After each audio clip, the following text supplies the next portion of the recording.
ಸರಿಯಾಗಿ ಮಾಡಿಕೊಳ್ಳಬಲ್ಲಂಥ ಪ್ರಭುವಿಗೆ ತಳದಲ್ಲಿ ನಮನಗಳು. ಇಲ್ಲಿ ನೆರೆದಿರುವ ಎಲ್ಲ ಭಕ್ತ ವೃಂದದವರಿಗೂ ಕೂಡ ನನ್ನ ಹೃದಯಪೂರ್ವಕ ಕೃತಜ್ಞತಾಪೂರ್ಣ ನಮನ. ಒಂದು ಸ್ಕೂಲಲ್ಲಿ ಲಂಚ್ ಬ್ರೇಕ್, 2 ಮಕ್ಕಳು ಕುತ್ತಿಗೆ ಪಟ್ಟಿ ಹಿಡ್ಕೊಂಡು ಜಗಳ ಮಾಡ್ತಾ ಇದ್ದಾರೆ. ಹೋಗಿ ಬೇರೆ ಮಕ್ಕಳು ಅವರಿಬ್ಬರು ಜಗಳ ಮಾಡ್ತಾ ಇರುವಂಥ ವಿಚಾರ ನಾವೆಲ್ಲರೂ ಒಂದು ಅನ್ನುವ ಭಾವನೆ ನಮ್ಮ ಹೃದಯದಲ್ಲಿ ಬೆಳೀದೇ ಹೋದರೆ, ಬರೀ ಕಿತ್ತಾಡ್ತಾನೆ ಇದ್ದರೆ ಭಾರತ ಏನಾಗಿದೆ, ಯಾವ ಸ್ಥಿತಿಯಲ್ಲಿದೆ, ಅದು ಕರಳು ಕಿತ್ತು ಬರುತ್ತೆ. ಎಂಥ ಒಂದು ಉನ್ನತವಾದಂಥ ಸಂಸ್ಕೃತಿಯನ್ನು ಹೊಂದಿದ್ದಂಥ ಭಾರತ ದೇಶ. ಈ ರೀತಿ ಆಗೋದರಲ್ಲಿ ನಮ್ಮ ಪಾತ್ರ ತುಂಬ ಇದೆ. ನಾವೆಲ್ಲರೂ ಈಗಲಾದರೂ ಕೂಡ ಈ ಸಣ್ಣತನದಿಂದ ಹೊರಗೆ ಬಾರದೇ ಇದ್ದರೆ ದೇಶದ ಉದ್ಧಾರ ಆಗೋದಿಲ್ಲ. ನಮ್ಮಲ್ಲೇ ನಾವೇ ನಮ್ಮ ಜನಕ್ಕೆ ನಮ್ಮ ಅಡಿನಲ್ಲಿ ಬತ್ತಿಯನ್ನು ಇಟ್ಟು ಹಾಳು ಮಾಡಿರುವಂಥ ಚರಿತ್ರೆ ಎಲ್ಲರ ಕಣ್ಣೆದುರಿಗೆ ಇದೆ. ಯಾಕೆ ಮೊದಲಿಗೆ ಈ ಮಾತು ಹೇಳ್ತಾ ಇದ್ದೀನಿ ಅಂದರೆ, ಶಂಕರ ಬೇರೆ, ರಾಮಾನುಜ ಬೇರೆ, ಅವರು ಅದು ಹೇಳಿದ್ರು ಇವರು ಇದು ಹೇಳಿದ್ರು ಅಲ್ಲ. ಎಲ್ಲ ಗುರುಗಳು ಹೇಳೋದು ಒಂದೇ ತತ್ವನೇ.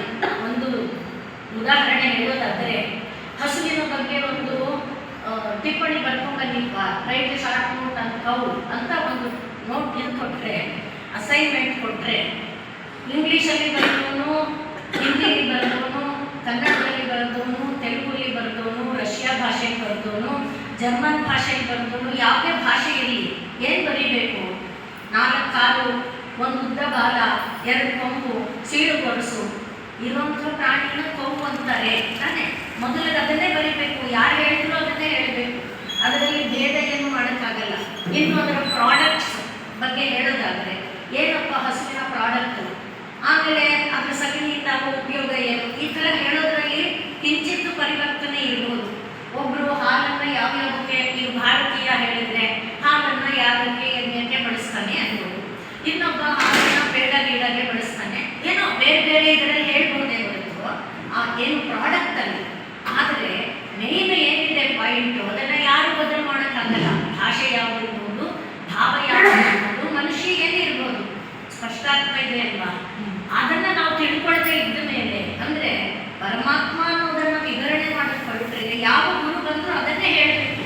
ಶಂಕರ ಬಂದರು, ಮಧ್ವ ಬಂದರು, ರಾಮಾನುಜ ಬಂದರು, ಈಗ ರಾಶಿ ಜನ ಯಾರ್ಯಾರು ಬಂದಿದ್ದಾರಲ್ಲ, ಬೇಕಾದಷ್ಟು ಗುರುಗಳಿದ್ದಾರೆ ಈಗ ಹೆಜ್ಜೆ ಹೆಜ್ಜೆಗೆ. ಯಾರು ಹೇಳಿದ್ರು ಪರಮಾತ್ಮ ಅಂತ ಹೇಳುವಾಗ ಒಂದೇ ತತ್ವನೇ ಹೇಳಬೇಕೇ ಹೊರತು ಪರಮಾತ್ಮನನ್ನು ಬೇರೆ ಬೇರೆ ರೀತಿ ವರ್ಣನೆ ಮಾಡೋಕ್ಕಾಗಲ್ಲ. ಆದರೆ ಪರಮಾತ್ಮನನ್ನು ನಾವು ಹೇಗೆ ಸೇರಬೇಕು, ಯಾವ ದಾರಿಯಿಂದ ಸೇರಬೇಕು ಅನ್ನೋ ವಿಷಯದಲ್ಲಿ ವ್ಯತ್ಯಾಸ ಆಗುತ್ತೆ. ಯಾಕೆ ವ್ಯತ್ಯಾಸ ಆಗುತ್ತೆ? ಇದು ಕಾಲದ ಪರಿಣಾಮ. ಶಂಕರರು ಬಂದ ಕಾಲ ಬೌದ್ಧರು ಅತಿಯಾಗಿ ಪ್ರಬಲವಾಗಿದ್ದಂಥ ಕಾಲ. ಶಂಕರರು ಬಂದಾಗ ವೇದ ವಾಂಗ್ಮಯಕ್ಕೆ ಬಹಳವಾದ ಪೆಟ್ಟು ಬಿದ್ದಿತ್ತು. ಆದ್ದರಿಂದ ಅವರು ಜ್ಞಾನವನ್ನು ಉನ್ನತೀಕರಿಸೋಕ್ಕೋಸ್ಕರ ಅವರು ಅನುಸರಿಸಬೇಕಾದ ಕ್ರಮ ಬೇರೆದಿತ್ತು. ಆಗಿನ ಜನರ ಮಾನಸಿಕ ಮತ್ತು ಸಾಂಸ್ಕೃತಿಕ ಸ್ಥಿತಿ ಇದೆಯಲ್ಲ, ಅದು ಭಿನ್ನ ಇತ್ತು. ಆಗ ಜನರಲ್ಲಿ ಇನ್ನೂ ಇಷ್ಟು ಬುದ್ಧಿಮತ್ತೆ ಕುಗ್ಗಿರಲಿಲ್ಲ. ಈಗ ನಾವೇ 40 ವರ್ಷ ಹಿಂದಕ್ಕೆ ಹೋದರೆ, 40 ವರ್ಷದ ಹಿಂದೆ ಇದ್ದ ಮಾನವ ಜನರ, ನಮ್ಮ ಒಡನಾಡಿಗಳ ಸಂಸ್ಕಾರನೇ ಬೇರೆ ಥರ. ಈಗ 40 ವರ್ಷದ ಹಿಂದಿದ್ದನ್ನು ಹೇಳೋದು ತುಂಬ ಹಿಂದಕ್ಕಲ್ಲ. ಹಾಗಿರುವಾಗ ಕಾಲಕ್ಕೆ ರಾಮಾನುಜರಿಗೆ ಶಂಕರರಿಗೆ ಸುಮಾರು 600 ವರ್ಷಕ್ಕೂ ಹೆಚ್ಚಿನ ಅಂತರ ಇದೆ. ಆ ವೇಳೆಗೆ ಸಂಸ್ಕೃತಿಯಲ್ಲಿ ಕುಗ್ಗುವಿಕೆ ಬಂದುಬಿಟ್ಟಿತ್ತು, ಬೌದ್ಧಿಕವಾಗಿ ಕುಗ್ಗುವಿಕೆ ಬಂದಿತ್ತು. ಜನರಲ್ಲಿ ಸಂಸ್ಕಾರದಲ್ಲಿ ಕಡಿಮೆ ಆಗ್ತಾ ಇದ್ದಂಥ ಸ್ಥಿತಿ. ನಮ್ಮಲ್ಲಿ ಮೇಧ, ಸ್ಮರಣ, ಈ 3 ಇರುವಂಥ ಒಂದು ನೆಲೆಯನ್ನು ಮೇಧ ಅಂತ ಕರೀತಾರೆ. ಇವತ್ತು ನಮ್ಮಲ್ಲಿ ಯಾರು ಬೇಕಾದ್ರೆ ನೋಡಿ ಈಗ ಬಂದುಬಿಟ್ಟಿರೋ ಕಾರಣ ಅಲ್ಲೇ ಗ್ರಹಣ ಧಾರಣ ಸ್ಮರಣ ಇದೆಯೇ ಹೊರತು ಏನೂ ಇಲ್ಲ. ಈಗ ನಾವು ನೋಡದೆ, ಪುಸ್ತಕ ನೋಡದೆ ಹೇಳುವಂತೆ ಈಗಿನ ಜನರೇಷನ್ ಹೇಳಿ 24 ಎಷ್ಟು ಹೇಳೋದು ಗೊತ್ತಿಲ್ಲ, ತಕ್ಷಣ ಹುಟ್ಟುತ್ತಾರೆ ಅಲ್ಲೇ. ನಾವು 15 ಆಗಲಿ ಎಷ್ಟು, 17 9 ಎಷ್ಟು ಪಟ್ ಅಂತ ಹೇಳುವಂತೆ ಈಗಿನವರಿಗೆ ಹೇಳೋಕ್ಕಾಗಲ್ಲ. ಯಾಕೆ ಅಂದರೆ ಮೇಧಾಶಕ್ತಿಯ ಕುಗ್ಗುವಿಕೆಗೆ ಅದರ ಪ್ರಯೋಜನ ಕಡಿಮೆ ಆಗಿರೋದೇ ಕಾರಣ. ಸ್ಪಷ್ಟ ಆಗ್ತಿದೆ ಅಲ್ವಾ? ಅದೇ ರೀತಿಯಲ್ಲಿ ಕಾಲಕ್ಕೆ ಯಾಕೆ ಗುರು ಬದಲಾಗ್ತಾನೆ ಅನ್ನೋಕ್ಕೋಸ್ಕರ ಮೊದಲು ಸ್ಪಷ್ಟ ಮಾಡಿ ಆದ್ದರಿಂದ ಅವರವರ ಮೇಧಾಶಕ್ತಿ ಕುಗ್ಗುವಿಕೆ ಬಂದಾಗ ಅವರಿಗೆ ಅನುಗುಣವಾಗಿ ಯಾವುದು ಸಿಂಪಲ್, ಯಾವುದು ಸಿಂಪ್ಲರ್, ಯಾವುದು ಸಿಂಪ್ಲೆಸ್ಟ್, ಆ ಕ್ರಮಗಳನ್ನು ಆಶ್ರಯಿಸಬೇಕಾಗುತ್ತೆ. ಹಾಗಾಗಿ ರಾಮಾನುಜರು ಬರುವ ಕಾಲಕ್ಕೆ ಮತ್ತು ಸಾಂಸ್ಕೃತಿಕವಾಗಿ ಹೊಡೆತ ಇತ್ತು ಮತ್ತು ಆ ವೇಳೆಗಾಗಲೇ ಭಾರತದ ಮೇಲೆ ಮುಸಲ್ಮಾನರ ದಬ್ಬಾಳಿಕೆ ಶುರುವಾಗಿಬಿಟ್ಟಿತ್ತು. ಆ ಎಲ್ಲ ಕಾರಣ ಅವರು ಆಶ್ರಯಿಸಿದ ದಾರಿ ಬೇರೆಯಾಗಿದೆ. ಆ ವೇಳೆಗೆ ಮತ್ತೆ ಶಂಕರರ ತತ್ವವನ್ನು ಇಂಟರ್ಪ್ರಿಟ್ ಮಾಡುವುದು. ಈಗ ತಾನೇ ಹೇಳಿದ್ನಲ್ವಾ, ನಿನ್ನಮ್ಮ ನನ್ನಮ್ಮ ಅಂತ ಬಡಿದಾಡು. ಹಾಗೆ ನಿನ್ನ ಗುರು ಹಾಗೆ ಹೇಳಿದ್ರೆ ಏನು ಮಾಯ ಇರುತ್ತೆ, ಮೋಹ. ಆ ಮಾಯ ಅನ್ನೋದನ್ನು ಅರ್ಥ ಮಾಡ್ಕೊಳ್ಳದೇ ಇದ್ದರೆ ಆಗ ಮಾಯ ಅಂದರೆ ಏನು? ಮಾಯೆ ಮಿಥ್ಯ ಅಂದರೆ ಸುಳ್ಳು ಅಂತ ಅರ್ಥ ಅಲ್ಲ. ಸುಳ್ಳು ಅನ್ನುವುದು ಯಾವ ರೀತಿಯಲ್ಲಿ ಅಂದರೆ ಕ್ಷಣಿಕ ಅನ್ನುವ ಅರ್ಥದಲ್ಲಿ. ಈಗ ನಾನು ಅಂದೆ, ಯಾಕೆ ಯಾಕೆ ಏನಾಯ್ತು ಮೇಡಮ್ ಅಂದರೆ ಇದೇನೋ ಹೋಯಿತು ಅಂತ ಅನ್ನಿಸ್ತು. ಯಾಕೆಂದರೆ ನಾನು ಕನ್ನಡ ಕೈಗೆ ತಿರುಗಿದಾಗ ಈ ಫ್ಯಾನಿಂದ ಯಾವ ನೆರಳಾಯಿತು, ನಾನು ಹೀಗಂದೆ. ಅಂದರೆ ಅದು ಸುಳ್ಳು ಏನು ನಿಜಾನೇ, ಆದರೆ ಗೊತ್ತಾಯಿತು ಆಮೇಲೆ ಕನ್ನಡಕದಲ್ಲಿ ಆ ನೆರಳು ಪಾಸ್ ಆಯಿತು. ಆದರೆ ಆ ಮೊಮೆಂಟ್ಗೆ ಅದು ಫೀಲ್ ಮಾಡಿದ ನಿಜ ತಾನೆ. ಆದ್ದರಿಂದ ಆದರೆ ಆ ಮೊಮೆಂಟ್ ಆದಮೇಲೆ ಅದು ಬದಲಾಗಿತ್ತು. ಅಲ್ಲಿ ಏನಾಯಿತು, ಯಾವುದು ನಿರಂತರ ಬದಲಾಗಲಿತ್ತೋ ಅದನ್ನು ಮಾಯೆ ಮಿಥ್ಯ ಅಂತ ಕರೆದರೆ ಹೊರತು ಸುಳ್ಳು ಅಂತ ಅರ್ಥ ಅಲ್ಲ. ಮಿಥ್ಯೆ ಅಂದರೆ ಏನು ಅಂತ ಅರ್ಥ ಮಾಡ್ಕೊಳ್ಳದೆ ಇದ್ದಾಗ ಏನೋ ಪ್ರಪಂಚದಲ್ಲಿ ಬದುಕ್ತಿದ್ದೀವಿ, ಹಿಡಿದ್ರೆ ನಮ್ಗೆ ನೋವಾಗಲ್ವಾ, ಊಟ ಮಾಡಿದ್ರೆ ನಾಲ್ಗೆ ರುಚಿ ಗೊತ್ತಾಗಲ್ವಾ, ಅವನ ಶಂಕರ ಅಂತೆ ಮಾಯೆ ಅಂತೆ, ಹಾಗೆ ನಾವು ತಪ್ಪಾಗಿ ತಿಳ್ಕೊಂಡ್ರೆ ತಪ್ಪರ್ಥ ಆಗುತ್ತೆ. ಅಂದರೆ ಯಾವುದೇ ನಾಲ್ಗೆ ಮೇಲೆ ಇದ್ದ ರುಚಿ ಎಷ್ಟೊತ್ತು ಉಳಿತು ಹೇಳಿ, ಬಟ್ ನಾಲ್ಗೆಯಿಂದ ಕುತ್ತಿಗೆ ಬರೋ ಬೆಳಗ್ಗೆ ರುಚಿ ಹೋಯ್ತಾ? ಅಲ್ಲಿಗೆ ಆ ಕ್ಷಣಿಕ ಅನ್ನುವ ಭಾವವನ್ನು ಮಾತ್ರ ಅಲ್ಲಿ ತಿಳಿಸಿ ಹೇಳ್ತಾ ಇರೋದು. ಒಟ್ಟು ಇಷ್ಟು ವಿಷಯದಲ್ಲಿ ನಾನು ಹೇಳಕ್ಕೆ ಬರ್ತಾ ಇರೋದು, ರಾಮಾನುಜರೇ ಹೇಳಿದ್ದಾಗಲಿ ಶಂಕರರು ಹೇಳಿದ್ದಾಗಲಿ ಒಂದೇ ತತ್ವ. ಆ ಪರಮಾರ್ಥ ತತ್ವವನ್ನು ಯಾವುದು ನಾವು ಕ್ಷಣಿಕ ಅಂತ ಭಾವಿಸಿದೆವೋ ಆ ಕ್ಷಣಿಕ ಭಾವವನ್ನು ಒಂದು ಬಂಧದಲ್ಲಿ ಉಳಿಸಿ ತಿಳಿಸಿ ಹೇಳಿದ್ದು ರಾಮಾನುಜರು. ಹಾಗೆ ಹೇಳುವಾಗ ಅವರು ಒಂದು ದಾಸ ದಾಸ್ಯ, ಶೇಷ ಶೇಷಿ, ಅಂದರೆ ನಾವೆಲ್ಲರೂ ಒಬ್ಬರ. ಇದು ಸುಳ್ಳು ನಿಜಾನೋ ಯಾರು ಬೇಕಾದರೂ ಪರೀಕ್ಷೆ ಮಾಡ್ಬೋದು. ನಾನು 378 13ನೇ ಕ್ರಾಸಿಂದ ಬಂದಿದ್ದೇನೆ, ಇನ್ನೊಬ್ಬರು 12ನೇ ಕ್ರಾಸು 120ನೇ ನಂಬರಿಂದ ಬಂದಿದ್ದಾರೆ, ಇನ್ನೊಬ್ಬರು 10ನೇ ಕ್ರಾಸು 140ನೇ ನಂಬರ್, ಇನ್ನೇನೋ ನಂಬರ್ಗಳೇ ಬಂದಿದ್ದಾರೆ. ಮನೆಯಲ್ಲಿ ಎಲ್ಲರ ಮನೆ ಯಾವುದು? ಎಲ್ಲರೂ ಹೋಗೋದು ಎಲ್ಲಿಗೆ? ಎಲ್ಲರಿಗೂ ಸೇರಿದ್ದು ಒಂದೇ ಮನೆ. ಆ ಒಂದು ಮನೆಯ ವಿಷಯವನ್ನು ನಾವು ಭಾವಿಸಿಕೊಳ್ಳುವಾಗ ಅದು ಶೇಷಿ, ಇದು ಶೇಷ. ನಾವೆಲ್ಲರೂ ಅಲ್ಲಿಂದ ಬಂದಂಥವರು ಅನ್ನುವ ತತ್ವವನ್ನು ಮನಸ್ಸಿಗೆ ತಂದುಕೊಳ್ಬೇಕು. ಭಗವಂತ ಮತ್ತು ಪ್ರಪಂಚಕ್ಕೆ ಇರುವ ಸಂಬಂಧವನ್ನು ಮೋಹ ಮಾಯೆ ಅಂದರೆ ಅರ್ಥ ಮಾಡಿಕೊಳ್ಳಲಾಗದ ಬುದ್ಧಿಮತ್ತೆಯಲ್ಲಿ ಕುಗ್ಗುವಿಕೆ ಕಂಡಾಗ ರಾಮಾನುಜರು ತಂದು ತೋರಿಸಿದ ಮಾರ್ಗ ಒಂದು ಬಂಧ ಇದೆಯಪ್ಪ, ಪರಮಾತ್ಮನಿಗೂ ಮತ್ತು ಮನುಷ್ಯರಿಗೂ, ಪರಮಾತ್ಮನಿಗೂ ಮತ್ತು ಈ ಪ್ರಪಂಚಕ್ಕೂ ಒಂದು ಬಂಧ ಇದೆ, ಒಂದು ಸಂಬಂಧ ಇದೆ ಅನ್ನುವ ತತ್ವವನ್ನು ಅವರು ತಿಳಿಸಿ ಹೇಳಿ, ಹಾಗೆ ತಿಳಿಸಿ ಹೇಳಿದಷ್ಟೇ ಅಲ್ಲದೆ ನಡೆದು ತೋರಿಸಿದರು. ದೃಷ್ಟಾಂತಕ್ಕೆ ಆರಂಭದಲ್ಲೇ ನಾವು ಹೇಳಬೇಕಾಗಿತ್ತು. ಒಂದು ದೃಷ್ಟಾಂತವನ್ನು ಗಮನಿಸಿದರೆ ರಾಮಾನುಜರು ಹೇಗೆ ತನ್ನ ಜೀವನದಲ್ಲಿ ಅದನ್ನು ಅಳವಡಿಸಿ ತೋರಿಸಿಕೊಂಡು ಅನ್ನೋದನ್ನೇ ನೋಡೋಣ. ಭಗವಂತನ ರಥೋತ್ಸವ ಶ್ರೀರಂಗ ಅತ್ಯಂತ ಪವಿತ್ರವಾದ ಕ್ಷೇತ್ರ, ಎಲ್ಲರಿಗೂ ಪವಿತ್ರವಾದ ನೆಲೆ ಇರುವಂತಹ ಒಂದು ಕ್ಷೇತ್ರ. ಅದರ ಕುರಿತು ವಿಸ್ತಾರ ಏನು ಹೇಳಲ್ಲ. ಅಲ್ಲಿ ರಥೋತ್ಸವ ನಡೀತಾ ಇದೆ. ರಥೋತ್ಸವ ಅಂದರೆ ನಮಗೆ ಈಗ ರಥೋತ್ಸವದ್ದು ಕಲ್ಪನೆಗಳು ಕಡಿಮೆ ಆಗಿದೆ.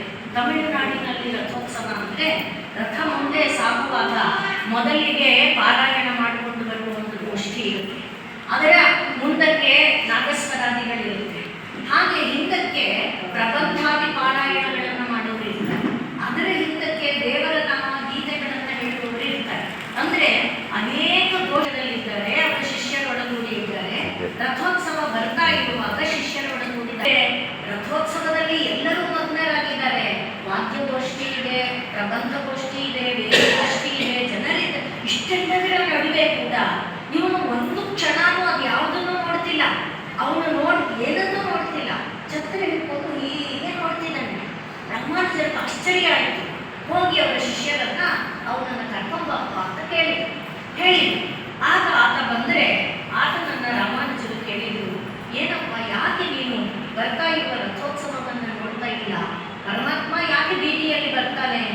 ಎಲ್ಲ ಜೀವಿಗಳಿಗೆ ಯಾರು ಮುಕ್ತಿಯನ್ನು, ಅದಕ್ಕೆ ರಥಸ್ಥಂ ಕೇಶವಂ ದೃಷ್ಟ ಪುನರ್ಜನ್ಮನ ವಿದ್ಯತೆ ಅಂತಾರೆ. ಎಲ್ಲರಿಗೆ ಉದ್ಧಾರ ಮಾಡೋದಕ್ಕೆ ರಥದಲ್ಲಿ ಬಂದರೆ ವಿಜಯ ಮಾಡಿದ ವ್ಯಕ್ತಿಯನ್ನು ನೀವು ನೋಡೋದಿಲ್ಲ ಉತ್ಸವವನ್ನಾದರೆ ಏನು ಆಶ್ಚರ್ಯ. ಸ್ವಾಮಿ, ನಾನು ಈಕೆಯ ಕಣ್ಣನ್ನು ತುಂಬ ಪ್ರೀತಿಸ್ತೇನೆ, ಆದ್ರಿಂದ ನಾನು ಈಕೆ ಕಣ್ಣಿಂದ ನನ್ನ ಕಣ್ಣನ್ನು ತೆಗಿಲಾರೆ, ನಾನು ಅವಳನ್ನೇ ನೋಡ್ತಿರಕ್ಕೆ ಇಷ್ಟಪಡ್ತೀನಿ, ಅವಳ ಕಣ್ಣನ್ನೇ ನಾನು ಇಷ್ಟಪಡ್ತೀನಿ ಅಂತ ಹೇಳ್ದ. ಆಗ ಇದಕ್ಕಿಂತ ಸುಂದರವಾಗಿರೋ ಕಣ್ಣನ್ನು ತೋರಿಸಿದ್ರೆ ಖಂಡಿತ ಸಾಧ್ಯ ಇಲ್ಲ. ನೀವು ಇನ್ನು ಎಷ್ಟು ಜನ್ಮ ಎತ್ತು ಬಂದರೂ ಇದಕ್ಕಿಂತ ಸುಂದರವಾಗಿರೋ ಕಣ್ಣು ತೋರ್ಸಕ್ಕೆ ಸಾಧ್ಯ ಇಲ್ಲ. ಇಲ್ಲಪ್ಪ, ನಾನು ತೋರಿಸಿದ್ರೆ ನಾನು ನಿಮಗೆ ದಾಸನಂದು ನೀವು ಹೇಳಿ ಕೇಳ್ಕೊಂಡಿರ್ತೀನಿ ಅಂತ. ಸರಿಪ್ಪ, ಹಾಗಾದರೆ ಸಾಯಂಕಾಲ ಬರ್ತೀಯಾ ಅಂತ ಹೇಳಿದರು ಅವರು. ಆಯಿತು ಅಂದ. ಸಾಯಂಕಾಲ ಬಂದ. ಅವಳ ಕಣ್ಣನ್ನು ಬಿಟ್ಟುಬಿಟ್ಟೇ ಬಂದ. ಅಂದರೆ ಅವಳನ್ನು ನೋಡಲಿಲ್ಲ, ಅವಳ ಕಣ್ಣ ಕಡೆ ಅವಳನ್ನೇ ಬಿಟ್ಟು ಬಂದಾಗ ರಾಮಾನುಜರು ಸಾಯಂಕಾಲ ದೇವಸ್ಥಾನದ ಒಳಗಡೆ ಕರ್ಕೊಂಡು ಬಂದು, ಹಿಂದೆ ಎಲ್ಲ ಇರುತ್ತೆ, ಕೇವಲ ನೀರಾಜನದ ಬೆಳೆ ಮಾಡಬೇಕಾಗಿರುತ್ತೆ. ಹಾಗೆ ನೀರಾಜನ ಮಾಡಿಕೊಂಡು ಪಾದದಿಂದ ದೇವರನ್ನು ತೋರಿಸ್ತಾ ಬರ್ತಾ ಇದ್ದಾರೆ. ಹೀಗೆ ಬಂದು ಕಣ್ಣ ಹತ್ರ ಬರುವ ವೇಳೆಗೆ ಅವನಿಗೆ ಮಿಂಚು ಹೊಡೆದಾಗ ಆಗ್ಬಿಡ್ತು. ಅಪ್ಪ, ಇವತ್ತು ನೀವು ನೋಡಿ ಮನೆಯಲ್ಲಿ ಫೋಟೋ ಇದ್ರೆ ಕಾಣುತ್ತೆ, ಕಮಲ ನಯನನಾಗಿ ವಿಸ್ತಾರವಾದ ವಿಶಾಲವಾದ ನೇತ್ರ, ಆ ಕಣ್ಣು ನೋಡ್ತಾ ನೋಡ್ತಾ ರೋಮಾಂಚಿತನಾಗಿ ಪ್ರಜ್ಞೆ ತಪ್ಪುವಂತ ಆಗಿಬಿಟ್ಟ. ಹಾಗೆ ತನ್ಮಯನಾಗಿಬಿಟ್ಟ. ಹೌದು ಗುರುಗಳೇ, ನೀವು ಹೇಳಿದ್ದು ನಿಜ. ಈ ಕಣ್ಣನ್ನು ಇದು ನೋಡಿ ಇಲ್ಲೇ ಮಾಯೆ ಅಂದ್ರೆ ಆ ಕಣ್ಣನ್ನು ಮೀರಿದ್ದು ಇನ್ನೊಂದಿದೆ ಅಂತ ಆಯ್ತಲ್ಲ, ಅದನ್ನೇ ಇವರು ತೋರಿಸ್ಕೊಟ್ಟಿದ್ದಷ್ಟೇ. ಆದ್ರಿಂದ ನೀವು ಹೇಳಿದ್ದನ್ನು ನಾನು ಒಪ್ತೇನೆ. ಇನ್ನು ಮೇಲೆ ನಾನು ನಿಮ್ಮ ದಾಸಾನುದಾಸನಾಗಿ ಇರ್ತೇನೆ. ಅವಳು ನಿಮ್ಮ ಪತ್ನಿನಪ್ಪ? ಇಲ್ಲ, ಅವಳು ನನ್ನ ಪತ್ನಿ ಅಲ್ಲ. ಅಂದ್ರೆ ಸುಮ್ಮನೆ ಇಟ್ಕೊಂಡಿರುವ ಲೆಕ್ಕದವಳು. ಅಂಥವಳ ಮೇಲೆ, ಅಂಥವಳ ಕಣ್ಣು ಮೇಲೆ ಇಷ್ಟು ಮೋಹ. ಈಗ ಅವಳೊಡಗೂಡಿ ಅಂದ್ರೆ ಮೋಹನ ಅನ್ಕೊಂಡು ಅವಳ ಹೆಸರು ಮೋಹನಮ್ಮ ಅಂತಾರೆ, ಮೋಹನಮ್ಮ ಅವಳ ಹೆಸರದು. ಈತನ ಹೆಸರು ಧನುರ್ದಾಸ. ಇವನು ಈಗ ರಾಮಾನುಜರಿಗೆ ದಾಸಾನುದಾಸನಾಗಿ ಬಿಟ್ಟ. ರಾಮಾನುಜರು ಪ್ರತಿದಿನವೂ ಕೂಡ ಇವನು ದಾಸ ಆದಮೇಲೆ ಅವರಿಗೂ ಕೂಡ ಮಂತ್ರ ದೀಕ್ಷೆ ಕೊಟ್ಟರು. ಅದನ್ನು ಗಮನಿಸಬೇಕು. ಯಾರು ಜಾತಿ ಕುಲ ಗೋತ್ರ ಕೇಳಲಿಲ್ಲ, ಮಂತ್ರ ದೀಕ್ಷೆ ಕೊಟ್ಟರು. ಅವನನ್ನು ಶಿಷ್ಯನನ್ನಾಗಿ ಮಾಡಿಕೊಂಡು ಪ್ರತಿದಿನವೂ ಕೂಡ ಯಾರೇ ಆಚಾರ್ಯರಾದರೂ ಕೂಡ ಪ್ರವಚನ ಇರುತ್ತೆ. ಶಂಕರರಾಗಲಿ ಯಾರೇ ಆದರೂ ಅದೇ ಆಚಾರ್ಯರು ಹಾಗೆ ಪ್ರವಚನ ಮಾಡ್ತಾ ಇರುವಾಗ ಪ್ರತಿದಿನವೂ ಕೂಡ ಪ್ರವಚನಗಳು ನಡೀತಿರುತ್ತೆ. ರಾಮಾನುಜರು ಸ್ನಾನ ಆಲೀನಗಳಿಗೆ ಹೋಗ್ತಾರೆ. ಹೋಗುವಾಗ ಮೊದಲು ಹೋಗುವಾಗ ಅವರದೇ ತಂಗಿಯ ಮಗ ದಾಶರಥಿ ಅಂತ ಇದ್ದ. ಅವನ ಭುಜದ ಮೇಲೆ ಕೈ ಇಟ್ಕೊಂಡು ಹೋಗ್ತಿದ್ದ. ಆದಮೇಲೆ ಹೋಗುವಾಗ ತಂಗಿಯ ಮಗ ದಾಶರಥಿ, ಅವನನ್ನೇ ಮೊದಲಿಯಾಂಡ ಅಂತ ಕೂಡ ಕರೀತಾರೆ. ಅದೆಲ್ಲ ಬೇರೆ ಚರಿತೆ. ಒಟ್ಟು ಹೋಗುವಾಗ, ಸ್ನಾನಕ್ಕೆ ಹೋಗುವಾಗ ದಾಶರಥಿಯ ಭುಜದ ಮೇಲೆ, ಇದನ್ನ ನೀವು ಗಮನಿಸಬೇಕು, ಅದಕ್ಕೆ ಮತ್ತೆ ಹೇಳ್ತಾ ಇದ್ದೀವಿ. ಬಂಧು ಮತ್ತೆ ಜಾತಿ ಎಲ್ಲ ಇದೆ. ವಿದ್ಯಾವಂತ, ಅವನು ಕಡಿಮೆ ಅಲ್ಲ, ಅಗಾಧ ಪಾಂಡಿತ್ಯ ಉಳ್ಳವನು. ಅವನ ಸ್ನಾನಕ್ಕೆ ಹೋಗುವಾಗ ಅವನ ಭುಜದ ಮೇಲೆ ಕೈ, ಸ್ನಾನ ಮಾಡಿ ಬರಬೇಕಾದರೆ ಧನುರ್ದಾಸನ ಭುಜದ ಮೇಲೆ ಕೈ. ಎಲ್ಲರಿಗೆ ಅಸಮಾಧಾನ ಶುರುವಾಯಿತು. ಎಂಥ ಗುರುಗಳಿದ್ರು, ಒಂಚೂರಾದರೂ ಆಚಾರ ವಿಚಾರ ಬೇಡವಾ? ಯಾವನೋ ಒಬ್ಬ ಹೀನ ಕುಲದವನ್ನು ನಾನು ಅಂತ ಕೊಟ್ಟುಬಿಟ್ಟೇನೆ ಮಾತ್ರಕ್ಕೆ ಅವನು ದೊಡ್ಡವನಾಗ್ಬಿಟ್ಟ. ಹೋಗುವಾಗ, ಸ್ನಾನ ಮಾಡುವಾಗ ಹೋಗುವಾಗ ಇವನು ಭುಜದ ಮೇಲೆ ಕೈ ಇಟ್ಕೊಂಡ್ರೆ ಅದೊಂಥರ, ಸ್ನಾನ ಮಾಡಿ ಬರುವಾಗ ಅವನು ಭುಜದ ಮೇಲೆ ಕೈ ಇಟ್ಕೊಂಡು ಬರ್ತಾರಲ್ಲ, ಈ ಗುರುಗಳು ನಮಗೆ ಬೇಡ. ಭಿನ್ನಾಭಿಪ್ರಾಯ ಬಂತು.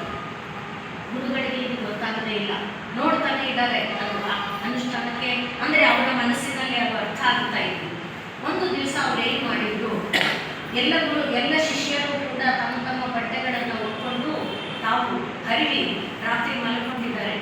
ಆಗ ರಾಮಾನುಜರು ಎಲ್ಲರ ಪಂಚೆನಲ್ಲಿ ಒಂದು ಲಂಗೋಟಿಯಷ್ಟು ಇದನ್ನು ಕತ್ತರಿಸ್ಬಿಟ್ಟು ಆ ಬಟ್ಟೆಗಳನ್ನು ತಗೊಂಡು ಬಂದರು. ಸರಿ, ಮರುದಿನ ಎದ್ದ ಮೇಲೆ ಬಂದು ನೋಡ್ಬೇಕಲ್ಲ ಯಾವನವನು ಅಂತ ಏನು ಅಪಶಬ್ದಗಳು ಬರ್ಬಹುದೋ ಎಲ್ಲ ಅಪಶಬ್ದಗಳನ್ನು ಬಳಸಿ ಒಬ್ಬರಿಗೊಬ್ರು, ಈಗ ಆರಂಭ ಅದಕ್ಕೆ ನಾನು ಕಥೆಯನ್ನು ಹೇಳಿ, ಒಬ್ಬರಿಗೊಬ್ರು ಬಾಯಿಗೆ ಬಂದಂತೆ ಮಾತಾಡ್ತಾ ಇದ್ದಾರೆ. ರಾಮಾನುಜರು ಏನಕ್ಕೂ ಮಾತಾಡಿಲ್ಲ. ಅವತ್ತು ಮತ್ತೆ ಸ್ನಾನಕ್ಕೆ ಹೋದರು, ಬಂದರು, ಅನುಷ್ಠಾನ ಎಲ್ಲ ಆಯಿತು, ಆನೀಕ ಎಲ್ಲ ಆಯಿತು, ಪ್ರವಚನ ಆಯಿತು. ಸಾಯಂಕಾಲ ಇಷ್ಟು ಹೊತ್ತು ಆಗೋಯಿತು. ಆದರೂ ಕೂಡ ಧನುರ್ದಾಸನನ್ನ ಮನೆಗೆ ಹೋಗಪ್ಪ ಆಗಲಿಲ್ಲ. ಧನುರ್ದಾಸ ಆ ರಾಮಾನುಜರ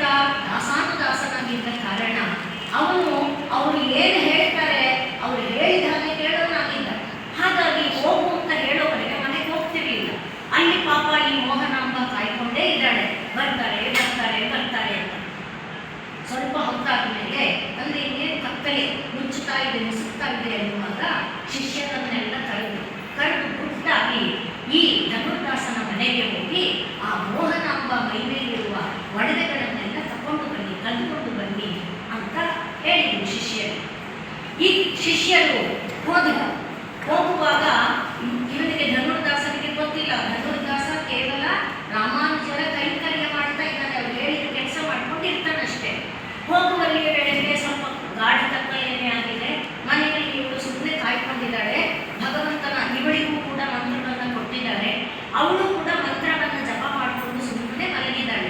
ಮನೆ ಒಳಗೆ ಬಾಗಿಲು ಹಚ್ಚಿಲ್ಲ, ಅಂದ್ರೆ ಪತಿ ಬರ್ತಾನೆ ಅನ್ನೋ ಕಾರಣಕ್ಕೆ ಬಾಗಿಲು ಹಚ್ಚಿಲ್ಲ. ಸರಿ, ಬಾಗಿಲು ತಗೊಂಡ್ರು, ಬಂದ್ರು. ಇವಳಿಗೆ ಗೊತ್ತಾಯ್ತು ಯಾರೋ ಬಂದಿದ್ದಾರೆ ಅಂತ. ಮತ್ತೆ ಪತಿಯಾದ್ರೆ ಅದು ಗೊತ್ತಾಗುತ್ತೆ, ಅಂದ್ರೆ ಯಾರಿಗಾದ್ರೂ ಗೊತ್ತಾಗುತ್ತೆ, ಮನೆಯವರು ಬಂದವರು ಇವಳು ಹೀಗೆ ಮಲಗಿದ್ದಲ್ವಾ, ಇಲ್ಲಿರೋ ಒಡವೆಗಳನ್ನ ತಗೊಂಡು.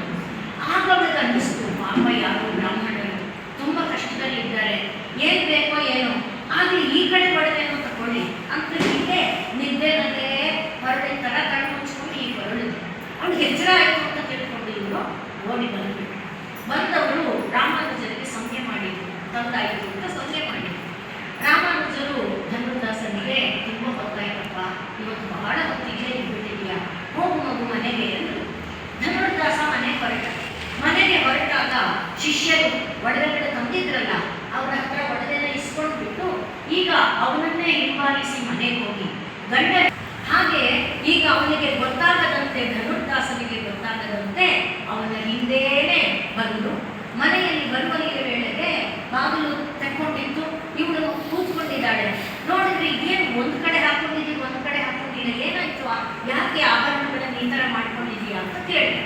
ಆಗ ನಡೆದಿದ್ದನ್ನೇ ಹೇಳಿದ್ರು, ಪಾಪ ಯಾರೋ ಬಂದಿದ್ರು, ಅವರಿಗೆ ಎಷ್ಟು ಅಗತ್ಯ ಇದೆಯೋ ಅಂತ ನಾನು ಈ ಥರ ನಿದ್ದೆನಲ್ಲೇ, ನಾನೇನು ಎಚ್ಚರ ಆದವಳ ಥರ ತೋರಿಸ್ಕೊಂಡಿಲ್ಲ, ನಿದ್ದೆನಲ್ಲೇ ಹೊರಡಿದೆ. ಆದರೂ ಅವರು ಎದ್ಕೊಂಡು ಹೋಗ್ಬಿಟ್ಟು ಹಚ್ಚಿ, ಏನಮ್ಮ ನೀನು ಇನ್ನೂ ನಾನು ಕೊಡಬೇಕು ನನ್ನದು ಅನ್ನುವ ಭಾವನೆ ಒಳಗೆ ಇರ್ತಾರ, ಇದೇನಾ ನೀನು ರಾಮಾನುಜರಿಂದ ಕಲಿತಿದ್ದು, ಭಗವನ್ ನಾಮವನ್ನು ಅನುಷ್ಠಾನ ಮಾಡ್ತಾ ಇದೆಯಲ್ವಾ? ಹೌದು, ನಾನು ಭಗವಂತನ ನಾಮವನ್ನೇ ಕೀರ್ತನೆ ಮಾಡ್ತಾ ಇದ್ದೆ, ಆದರೂ ನಾನು ಕೊಡಬೇಕು ಅವರಿಗೆ, ಪಾಪ ಕಷ್ಟದಲ್ಲಿದ್ದಾರೆ, ಈ ಒಡವೆನೂ ತಗೊಳ್ಳಿ. ನೋಡು, ಆ ನಾನು ಅನ್ನುವ ಭಾವ ಇದು ರಾಮಾನುಜರು ಕೊಟ್ಟಿರುವ ದೊಡ್ಡ ತತ್ವ. ಆದ್ದರಿಂದಲೇ ಅವಳು ನಾನು ಅನ್ನುವ ಭಾವ ಬರಬಾರದು ಅನ್ನೋಕ್ಕೆ ಪ್ರತಿಯೊಬ್ಬರೂ ಕೂಡ, ಇದು ತತ್ವದ ಹಿನ್ನೆಲೆಯಲ್ಲಿ ಬರುವ ಮಾತು, ಪ್ರತಿಯೊಬ್ಬರೂ ಕೂಡ ಅಡಿಯೇನ್ ಅಂತ ಹೇಳಿದೆ. ಅಂದ್ರೆ ತನ್ನನ್ನ ಈಗ ನಾನು ಪ್ರಸನ್ನಾಕ್ಷಿ ಅಂತ ಹೇಳುವ ಹಾಗಿಲ್ಲ, ಅಡಿಯೇನ್ ಪರಮಾತ್ಮನ ದಾಸ ನಾನು ಅಂತ ತನ್ನನ್ನ ತಾನು ಹೇಳಿಕೊಳ್ಬೇಕು. ಆ ರೀತಿ ಇದನ್ನ ನೀನು ಮರೆತು ನಾನು ಕೊಡುವುದು ಅನ್ನುವ ಭಾವ ಇಟ್ಕೊಂಡಿಯಲ್ಲ, ಅಲ್ಲಿ ದಾಸ್ಯ ಭಾವನೆ ಮರೆತು ಬಿಟ್ಟಿಯಲ್ಲ ಅಂತ ಹೇಳಿ ತುಂಬ ನೊಂದುಕೊಂಡು, ಪರಮಾತ್ಮನ ಭಕ್ತರ ಸೇವೆ ತಾನಾಗಿ ತಾನು ಒದಗಿದ ಸೇವಾ ಭಾಗ್ಯವನ್ನು ಕಳ್ಕೊಂಡಿಯಲ್ಲ ಅಂತ ತಲೆ ಚಚ್ಚಿಕೊಂಡು ಇಬ್ಬರು ಅಡಕ್ಕೆ ಶುರು ಮಾಡಿದರು. ಇದನ್ನ ನೋಡಿ ಶಿಷ್ಯರು ಬಂದು ರಾಮಾನುಜರ ಹತ್ತಿರ ಹೇಳಿದರು. ಅವರು ಇನ್ನೇನು ಮಾತಾಡಲಿಲ್ಲ. ಮರುದಿನ ಬೆಳಗ್ಗೆ, ರಾತ್ರಿ ಹೆಚ್ಚು ಗೊತ್ತಾಗಿತ್ತಲ್ಲ, ಮರುದಿನ ಮತ್ತೆ ಅನುಷ್ಠಾನಗಳೆಲ್ಲ ಆಯಿತು, ಆನ್ಮೀಕ ಆಯಿತು. ಪ್ರವಚನ ಮಾಡುವಾಗ ಮತ್ತೆ ಹೇಳಿದರು, ಬ್ರಾಹ್ಮಣ ಅಂದರೆ ಯಾರಪ್ಪ, ಯಾರನ್ನ ಬ್ರಾಹ್ಮಣ ಅಂತ ಕರೀತೇವೆ. ಈ ಸಂದರ್ಭ ಅಲ್ಲದೆ ಇದ್ದು ನಾನು ಶ್ರೀ ರಾಮಕೃಷ್ಣ ಪರಮಹಂಸರ ದೃಷ್ಟಾಂತವನ್ನು ಹೇಳಲಿಕ್ಕೆ ಇಷ್ಟಪಡ್ತೀನಿ. ಯಾಕೆ ಅಂದರೆ ಈಗ ಸ್ವಲ್ಪದರಲ್ಲೇ ಆದಿ ಹೋದವರು ಅನ್ನುವುದಕ್ಕೋಸ್ಕರ. ಶ್ರೀ ರಾಮಕೃಷ್ಣ ಪರಮಹಂಸರು ಚಿಕ್ಕವರಿದ್ದಾಗ ಅವರನ್ನು ನೋಡ್ಕೊಳ್ತಾ ಇದ್ದು ಒಬ್ಬಳು ದಾದಿ, ಅವಳ ಹೆಸರು ಧನಿ ಅಂತ.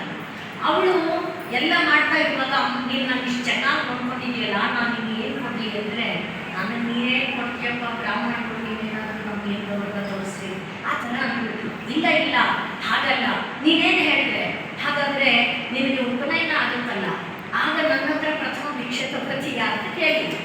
ಆಯಿತು ಅಂದುಬಿಟ್ರು ರಾಮಕೃಷ್ಣ ಪರಮಹಂಸರು. ಈಗ ಇವರಿಗೆ ಉಪನಯನ ಆಗ್ತಾ ಇದೆ, ಮಾತು ಭಿಕ್ಷೆ ಕೇಳಬೇಕು. ಇವರು ಅಮ್ಮನಿಂದ ನಾನು ಭಿಕ್ಷೆ ತಗೊಳ್ಳಲ್ಲ, ಧನಿ ಬರಬೇಕು ಅಂದರು ರಾಮಕೃಷ್ಣರು. ಅದೇಗಪ್ಪ ಆಗುತ್ತೆ, ಆಚಾರನ ಮೀರಕ್ಕಾಗಲ್ಲ, ನೀವು ಮೊದಲು ಅಮ್ಮನಿಂದ ತಗೋ, ಆಮೇಲೆ ಧನಿ ಹತ್ರ ತಗೋ, ಬೇಡ. ಇಲ್ಲ, ನಾನು ಪ್ರಥಮ ಭಿಕ್ಷೆ ಅವಳ ಹತ್ರ ತಗೋತೀನಿ ಅಂತ ಮಾತು ಕೊಟ್ಟಿದ್ದೀನಿ. ಆ ಉಪನಯನ ನಾನು ಬೇಡ. ಸತ್ಯಕ್ಕೆ ಬದ್ಧನಾಗಲಿಲ್ಲ, ಇದು ನಾವು ಕಲಿಬೇಕಾದ ದೊಡ್ಡ ಪಾಠ. ಸತ್ಯಕ್ಕೆ ಬದ್ಧನಾಗಲಿಲ್ಲ ಅಂದರೆ ಅವನು ಬ್ರಾಹ್ಮಣ ಅಲ್ಲ. ಈ ಜನ್ಮದಿಂದ ಯಾವ ಪ್ರಯೋಜನ ಇಲ್ಲ, ನನಗಿದು ಬೇಡ. ಶ್ರೀರಾಮಾನುಜರು ಕೂಡ ಅದನ್ನೇ ಹೇಳ್ತಾರೆ. ಇದು ಈ ಜಾಗದಲ್ಲ, ಕಾಂಚೀಪುರರ ಹತ್ತಿರ. ಅದನ್ನು ಮತ್ತೆ ಹೇಳ್ತೇನೆ. ಧನುರ್ದಾಸರಿಗೆ ಹೇಳುವಾಗ ಹೇಳ್ತಾರೆ, ಭುಜದ ಮೇಲೆ ದಾರ ಮನುಷ್ಯನನ್ನ ನಿರ್ಮಾಣ ಮಾಡಲ್ಲಪ್ಪ, ಮನುಷ್ಯನಾಗಿ ಮಾಡೋದು ಗುಣ. ಧನುರ್ದಾಸನ ಗುಣವನ್ನು ನೋಡಿ. ಧನುರ್ದಾಸನ ಪತ್ನಿ ಲೆಕ್ಕಕ್ಕೆ ಕುಲಟೆ, ಆದರೆ ಅವಳಲ್ಲಿರುವ ಔನ್ನತ್ಯ ನೋಡಿ. ಇದನ್ನ ನೀವು ನೋಡದೆ, ನಾನು ಧನುರ್ದಾಸನ ಭುಜದ ಮೇಲೆ ಕೈ ಇಟ್ಕೊಂಡು ಸ್ನಾನ ಮಾಡಿದ ಮೇಲೆ ಬರ್ತೀನಿ ಅಂತ ಆಡ್ಕೊಂಡ್ರಲ್ಲ, ಒಂದು ಪಂಚೆ ತುಂಡು ಹರಿದಿದ ಎಷ್ಟು ಹೀನ ಶಬ್ದಗಳನ್ನು ಪ್ರಯೋಗ ಮಾಡಿದ್ರಿ. ಯಾರಪ್ಪ ಬ್ರಾಹ್ಮಣ? ನೀವು ಧನುರ್ದಾಸ. ಈಗ ನಿಮಗೆ ಅರ್ಥ ಆಗಿರ್ಬೋದು ಶ್ರೀರಾಮಾನುಜರು ಯಾವ ಒಂದು ತತ್ವವನ್ನು ಲೋಕಕ್ಕೆ ಕೊಟ್ಟರು. ಎಲ್ಲರಲ್ಲಿ ಅಭೇದವನ್ನು ನಾವು ನೋಡಬೇಕು. ಈಗ ನಾನು ಮತ್ತೆ ಕಾಂಚೀಪೂರ್ಣ ಅಂತ ಈಗ ತಾನೇ ಹೇಳಿದವರ ವಿಷಯಕ್ಕೆ ಬರ್ತೇನೆ. ಕಾಂಚೀಪೂರ್ಣರು ಒಬ್ಬರು ತುಂಬ ಹೀನ ಕುಲದವರು. ಅವರು ಪ್ರತಿದಿನವೂ ಕೂಡ ಭಗವಂತನ ಸೇವೆಗೋಸ್ಕರ ಒಂದು ಕೊಡ ನೀರನ್ನು, ಭಗವಂತನಿಗೆ ಅಭಿಷೇಕಕ್ಕೆ ನೀರನ್ನು ತರುವುದು ಒಂದು ಕೈಂಕರ್ಯವಾಗಿ ಮಾಡಿಕೊಂಡಿತ್ತು. ಹಾಗೆ ಅವರು ನೀರು ತರುವುದನ್ನು ಪ್ರತಿದಿನವೂ ಕೂಡ ರಾಮಾನುಜನ ಮನೆಯ ಮುಂದೆನೇ ಅವರು ಹೋಗ್ತಾ ಇದ್ರು. ಅವರನ್ನು ನೋಡಿದಾಗೆಲ್ಲ ರಾಮಾನುಜರಿಗೆ ದೀರ್ಘದಂಡ ನಮಸ್ಕಾರ ಮಾಡಬೇಕು ಅನ್ನುವಂಥ ಭಾವ ಬರ್ತಾ ಇತ್ತು.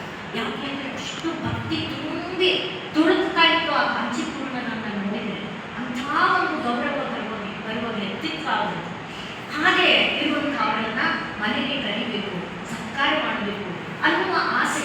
ಆದರೆ ಕಾಲದಲ್ಲಿ ಇದ್ದಂಥ ಪರಂಪರೆಯಲ್ಲಿರುವ ಆಚಾರ ವಿಚಾರ ಇದೆಯಲ್ಲ, ಅವರ ಪತ್ನಿ ಆ ಕಾಲದ ಇದಕ್ಕೆ ಒಪ್ಪುತ್ತಾ ಇರಲಿಲ್ಲ. ಆದರೂ ಬಲಾತ್ಕಾರದಿಂದ ಅವರನ್ನ ಮನೆಗೆ ಕರೆದು ಅವರಿಗೆ ಒಂದು ಇದನ್ನ ಮಾಡಿ ಸತ್ಕಾರ ಮಾಡಿ ಅವರಿಗೆ ಗಾಳಿ ಹಾಕಿ ಕಾಲು ಒತ್ತುವುದಕ್ಕೆ ಹೊರಟ್ರೆ ಅಯ್ಯೋ ಅಯ್ಯೋ ಬೇಡ ಬೇಡ ಬೇಡಪ್ಪ ಅಂತ ಅವರು ಓಡೋದಕ್ಕೆ ಹೊರಟಾಗ ಆಗ ಈಗ ಹೇಳಿದಂಗ ಭುಜದ ಮೇಲಿನ ದಾರ ಅಲ್ಲ ನೀವು. ಯಾಕೆ ಅಂದ್ರೆ ಕಾಂಚೀಪೂರ್ಣರ ಜೊತೆಯಲ್ಲಿ ವರದರಾಜ ಮಾತಾಡ್ತಾನೆ. ಕಂಚಿಯ ಅಧಿಷ್ಠಾತೃ ದೇವತೆ ವರದರಾಜ ಮಾತಾಡ್ತಾನೆ. ಆದ್ರಿಂದಲೇ ಶ್ರೀರಾಮಾನುಜರು ಕಾಂಚೀಪೂರ್ಣರನ್ನ ನನ್ನ ಮನಸ್ಸಿನಲ್ಲಿರುವ ಪ್ರಶ್ನೆಗಳಿಗೆ ಉತ್ತರ ಕೇಳಿ ಹೇಳಿ ಅಂತ ಹೇಳ್ತಾರೆ. ರಾಮಾನುಜರು ಕಾಂಚೀಪೂರ್ಣರಿಗೆ ತನ್ನ ಪ್ರಶ್ನೆ ಹೇಳಲ್ಲ. ಕಾಂಚೀಪೂರ್ಣರು ಪರಮಾತ್ಮನ ಮುಂದೆ ನಿಂತುಕೊಂಡು ರಾಮಾನುಜರ ಪ್ರಶ್ನೆಗೆ ಉತ್ತರ ಹೇಳುವಂದ್ರೆ ಉತ್ತರ ಹೇಳ್ತಾರೆ. ಅವರು ಹೇಳಿದ ಪ್ರಶ್ನೆಗೆ ಉತ್ತರ ಬಂದು ನನಗೆ ಹೇಳಿದಾಗ ರಾಮಾನುಜರಿಗೆ ಆಶ್ಚರ್ಯ. ಅರೆ ನಾನು ಪ್ರಶ್ನೆನೇ ಹೇಳಿಲ್ಲ, ಹೇಗೆ ಉತ್ತರ ಅಂದ್ರೆ ಕಾಂಚೀಪೂರ್ಣ ಮತ್ತು ಪರಮಾತ್ಮ, ಪರಮಾತ್ಮ ಕಾಂಚೀಪೂರ್ಣ ನಾನು. ಎಲ್ಲರ ಹೃದಯದಲ್ಲಿ ಇರುವ ಮಿಡಿತ ಏನಿದೆ, ಸಂವೇದನೆ ಏನಿದೆ, ಸ್ಪಂದನೆ ಏನಿದೆ ಅದನ್ನು ಗುರುತಿಸಿದರು ರಾಮಾನುಜರು. ಅದೇ ಭಗವಂತ. ಭಗವಂತ ಅಂದ್ರೆ ಪ್ರತಿಯೊಂದು ಜೀವದ ಹೃದಯದ ಒಳಗೆ ಇರುವ ಆ ಮಿಡಿತ ಇದೆಯಲ್ಲ, ಆ ಮಿಡಿತವೇ ಪರಮಾತ್ಮ. ಆದ್ರಿಂದಲೇ ನೋಡಿ ಅವರು ಬಾಯಿ ಬಿಟ್ಟು ಹೇಳ್ತಾ ಇದ್ರು ಕೂಡ 5 ಪ್ರಶ್ನೆ ಏನೋ 5 ಪ್ರಶ್ನೆ ಉತ್ತರ ಎಲ್ಲ ಇವತ್ತಿನ ಇದರಲ್ಲಿ ಮುಗಿಯುವಂಥದ್ದಲ್ಲ. ಆದರೆ ಅವರು ಕೇಳಿದ ಪ್ರಶ್ನೆಗೆ ಉತ್ತರವನ್ನ ಕಾಂಚೀಪೂರ್ಣರು ರಾಮಾನುಜರ ಪ್ರಶ್ನೆಗೆ ಉತ್ತರ ಕೊಡಪ್ಪ ಅಂದ್ರೆ ವರದರಾಜ ಉತ್ತರ ಕೊಟ್ಟರೆ ಅದನ್ನು ತಂದು ಹೇಳಿದ್ರೆ ಹೃದಯದಲ್ಲಿದ್ದ ಪ್ರಶ್ನೆ ಅದೇ, ಪ್ರಶ್ನೆಗೆ ಉತ್ತರ ಇದು. ಆಶ್ಚರ್ಯ ಅವರಿಗೆ. ಅಂಥ ಒಂದು ವ್ಯಕ್ತಿ. ಆ ನಂತರ ಅವರೇನು ಮಾಡಿದ್ರು, ರಾಮಾನುಜರು ಕಾಂಚೀಪೂರ್ಣರನ್ನ ನೀನೇ ನನ್ನ ಗುರು ಅಂದರು. ನೀನೇ ನನಗೆ ಗುರುವಾಗಬೇಕು, ನೀನೇ ನನ್ನನ್ನು ಉದ್ಧಾರ ಮಾಡಬೇಕು ಅಂತ. ಇಲ್ಲಪ್ಪ, ಲೋಕ ವಿರುದ್ಧವಾದ ಆಚರಣೆ ಬೇಡ ಅಂತ ಹೇಳಿ ಕೊನೆಗೆ ಆ ರಾಮಾನುಜರಿಗೆ ಕಂಚಿಯ ಅಧಿಷ್ಠಾತೃ ದೇವತೆಯಾದ ವರದರಾಜ ಅವರ ಕೈನಲ್ಲೇ ಸನ್ಯಾಸದ ಒಂದು ಕಾಷಾಯ ವಸ್ತ್ರವನ್ನು ಕೊಡಿಸ್ತಾರೆ. ಅದು ಅವರು ಸನ್ಯಾಸಿಯಾಗುವ ಒಂದು ನಿದರ್ಶನ. ಹೀಗೆ ಕಾಂಚೀಪೂರ್ಣ ಮತ್ತು ಧನುರ್ದಾಸರ ನಿದರ್ಶನದಿಂದ ನಮಗೆ ಏನು ತೋರಿಸಿಕೊಟ್ಟರು ರಾಮಾನುಜರು? ಪ್ರತಿಯೊಂದು ಜೀವದ ಹೃದಯದ ಒಳಗೆ ಇರುವ ಪರಮಾತ್ಮ, ಆ ಪರಮಾತ್ಮ ನನ್ನ ಹೃದಯ ಮಾತ್ರ ಕ್ಷಣಕ್ಕೆ ಇಷ್ಟು ನಿಮಿಷ ಪಡ್ಕೊಳ್ಳುತ್ತೆ, ನಿಮ್ಮ ಹೃದಯ ಬೇರೆ ತರ ಪಡ್ಕೊಳ್ಳುತ್ತಾ? ಇಲ್ಲ ತಾನೆ. ಪ್ರತಿಯೊಬ್ಬರ ನಿಮ್ಮ ಹೃದಯ ಬೇರೆ ತರ ಪಡ್ಕೊಳ್ತಾ ಇದೆ ಅಂದ್ರೆ ಟೆಸ್ಟ್ಗೆ ಹೋಗ್ಬೇಕು, ಡಾಕ್ಟರ್ ಹತ್ರ ಹೋಗ್ಬೇಕು, ಬೇಸ್ ಮೇಕರ್ ಹಾಕ್ಸ್ಕೋಬೇಕು, ಇಲ್ಲ ಬೇರೆ ಚೆಕ್ ಮಾಡಿಸ್ಕೋಬೇಕು ತಾನೆ. ಎಲ್ಲರ ಹೃದಯದ ಮಿಡಿತ ಒಂದು.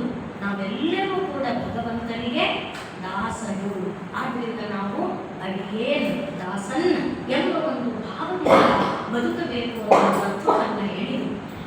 ನಮ್ಮ ಬದುಕನ್ನು ಬೇರೆ ದೊಡ್ಡ ತತ್ವವಾಗಿ ಬೋಧನೆ ಮಾಡಲಿಲ್ಲ. ಬದುಕಿನಲ್ಲಿ ನಾವು ಮಾಡುವ ಪ್ರತಿಯೊಂದನ್ನು ಭಗವಂತನ ಕೈಂಕರ್ಯ ಸೇವೆ ಅಂತ ಮಾಡಬೇಕು. ಕೈಂಕರ್ಯ ಅಂದರೆ ಏನು? ಅದಕ್ಕೆ ನಾವು ನೋಡುವ ದೃಷ್ಟಾಂತ ರಾಮಾಯಣದಲ್ಲಿ ಹನುಮಂತ ಹೇಳುವ ಮಾತನ್ನು ಸುಮ್ಮನೆ ನಾನು ಕಿಂಕರ ನಾನು ಕೈಂಕರ್ಯ ಅಂತ ಬಾಯಲ್ಲಿ ಹೇಳ್ಕೊಂಡ್ಬಿಟ್ರೆ ಅಡಿಯೇನಂತ ಬಾಗಿ ಬಿಟ್ರೆ ಅಡಿಯೇನಾಗಲ್ಲ. ಒಳಗಿರುವ ಹೃದಯದ ಗರ್ವ, ಮನಸ್ಸಿನ ದರ್ಪ ಅಡಿಯದ ಹೊರತು ಪರಮಾತ್ಮನನ್ನು ಮನಸ್ಸು ಶರೀರ ಭಾಗದಲ್ಲಿ ನಾವು ಯೋಚನೆ ಮಾಡಿಕೊಳ್ಳುವಾಗ ಮನಸ್ಸು ಬುದ್ಧಿ ಎಲ್ಲವೂ ಕೂಡ ಭಗವಂತನ ಆಜ್ಞೆಯನ್ನ ಅನುಸರಿಸಿ ಇದೆ. ನಿಜವಾಗಿ ನೋಡಿ ಪರೀಕ್ಷೆ ಮಾಡಿಕೊಂಡ್ರೆ ಮತ್ತೆ ಅದಕ್ಕೆ ನಾನು ಆರಂಭದಲ್ಲಿ ಒಂದು ಶ್ಲೋಕ ಹೇಳಿದೆ. ಏನು? ಯೋಂತ ಪ್ರವಿಶ್ಯ ಮಮ ವಾಚಮಿಮಾಂ ಪ್ರಸುಪ್ತಾಂ ಸಂಜೀವಯತಿ. ನನಗೊಬ್ಬರಿಗೆ ಅಲ್ಲ, ಎಲ್ಲರಿಗೂ ಮಾತಿದೆ. ಇಲ್ಲಿರೋರಿಗೆ ಅಲ್ಲ, ಹೊರಗಡೆ ಇರೋರಿಗೂ ಮಾತಿದೆ, ಪಶು ಪಕ್ಷಿಗಳಿಗೂ ಮಾತಿದೆ. ಯಾರಿಗಾದ್ರೂ ಕೂಡ ಮನೆಯಲ್ಲಿ ರೂಬಿ ನಾಯಿ ಇದೆ, ರೂಬಿ ಅಂದರೆ ಓ ಅನ್ನತ್ತೆ ಅಲ್ವೇ? ಈ ಪುಸ್ಸಿ ಯಾವುದೋ ಇದೆ, ಅದಕ್ಕೆ ಪುಸ್ಸಿ ಅನ್ನತ್ತೆ. ಅಂದರೆ ಎಲ್ಲವೂ ಒಂದು ಉತ್ತರ ಕೊಡ್ತಾ ಇದೆ ತಾನೆ. ಆ ಉತ್ತರವನ್ನು ಕೊಡುವಂತೆ ಮಾಡೋದು ಯಾವುದು? ಒಳಗಡೆ ಇರುವ ಪ್ರಾಣ ಚೈತನ್ಯ ಅಲ್ವಾ? ಅದು ನನಗೆ ನಿಮಗೆ ಮಾತ್ರ ಅಲ್ಲ. ಒಂದು ಹಕ್ಕಿ ಕೂಗೋದಾಗಲಿ ಎಲ್ಲದಕ್ಕೂ ಕೂಡ ಆ ಪ್ರಾಣ ಚೈತನ್ಯ ಕೆಲಸ ಮಾಡದೇ ಇದ್ರೆ, ಪ್ರಾಣಕ್ಕೆ ಚೈತನ್ಯ ಬರದೇ ಇದ್ರೆ ನಾನು ಹೇಗೆ ಮಾತಾಡ್ತೀನಿ? ಹಾಗೆ ನನ್ನ ಕೈ ನಾನು ಹೀಗೆ ಮಾಡ್ತಿದ್ದೀನಿ, ಏನೇನೋ ಮಾಡ್ತಿದ್ದೀನಿ, ನನ್ನ ಕಾಲು ನಡ್ಕೊಂಡು ಇಲ್ಲಿವರೆಗೆ ಬಂತು. ಕೈ ಕಾಲು ಮಾತು, ಅದರಿಂದ ಯೋಗ ಪ್ರವಿಶ್ಯ ಮಮ ವಾಚಮಿಮಾಂ ಪ್ರಸುಪ್ತಾಂ. ಪ್ರಸುಪ್ತ ಮಲಗಿದೆ ನನ್ನೊಳಗೆ ಮಾತು. ಇಲ್ಲಿ ಬಂದು ಕೂತ್ಕೊಳ್ಳೋವರೆಗೆ ನನಗೇನು ಅಂತ ಅಂದಾಜುಗಳಿಲ್ಲ. ಆದರೆ ಇಲ್ಲಿ ಬಂದು ಕೂತಾಗ ಬಂದ ಮಾತುಗಳೇ ಬೇರೆ. ಈಗ ಹರಿತಾ ಇರೋ ಮಾತೇ ಬೇರೆ, ಇಲ್ಲಿ ಇರೋ ಮಾತೇ ಬೇರೆ. ಹೇಗದು ಬರ್ತಾ ಇದೆ ಅಂದರೆ ಅದು ಪರಮಾತ್ಮನ ದಯೆ. ಅವನು ಆಡಿಸ್ತಾ ಇದ್ದಾನೆ. ಆದ್ರಿಂದಲೇ ಪ್ರಾಣಾನ್ ನಮೋ ಭಗವತೆ ಪುರುಷಾಯ ತುಭ್ಯಂ. ನನ್ನ ಪ್ರಾಣವನ್ನ, ನನ್ನ ಕೈಕಾಲುಗಳನ್ನ, ನನ್ನ ಮನ ಬುದ್ಧಿಗಳನ್ನ ಯಾರು ಆಡಿಸ್ತಿದ್ದಾನೋ, ಮತ್ತೆ ನಾನಿಗೆ ಮಾತ್ರ ಸೀಮಿತ ಅಲ್ಲ, ಎಲ್ಲರೊಳಗೆ ನಾನಿದ್ದಾನಲ್ಲ.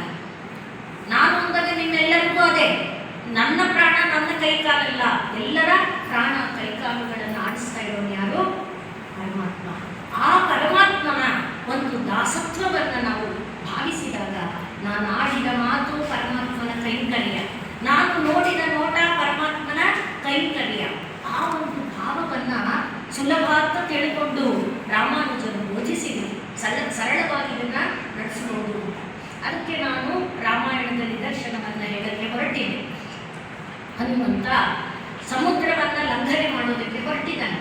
ಸಮುದ್ರ ಲಂಘನೆ ಮಾಡೋದಕ್ಕೆ ಹೋಗುವಾಗ ತನ್ನ ಎಲ್ಲ ಮಿತ್ರರನ್ನು ಸಂಬೋಧಿಸಿ ಹೇಳ್ತಾ ಇದ್ದಾನೆ, ನಾನು ಈಗ ಹೋಗ್ತಾ ಇದ್ದೀನಿ ಸಮುದ್ರವನ್ನು ಲಂಘಿಸೋದಕ್ಕೆ.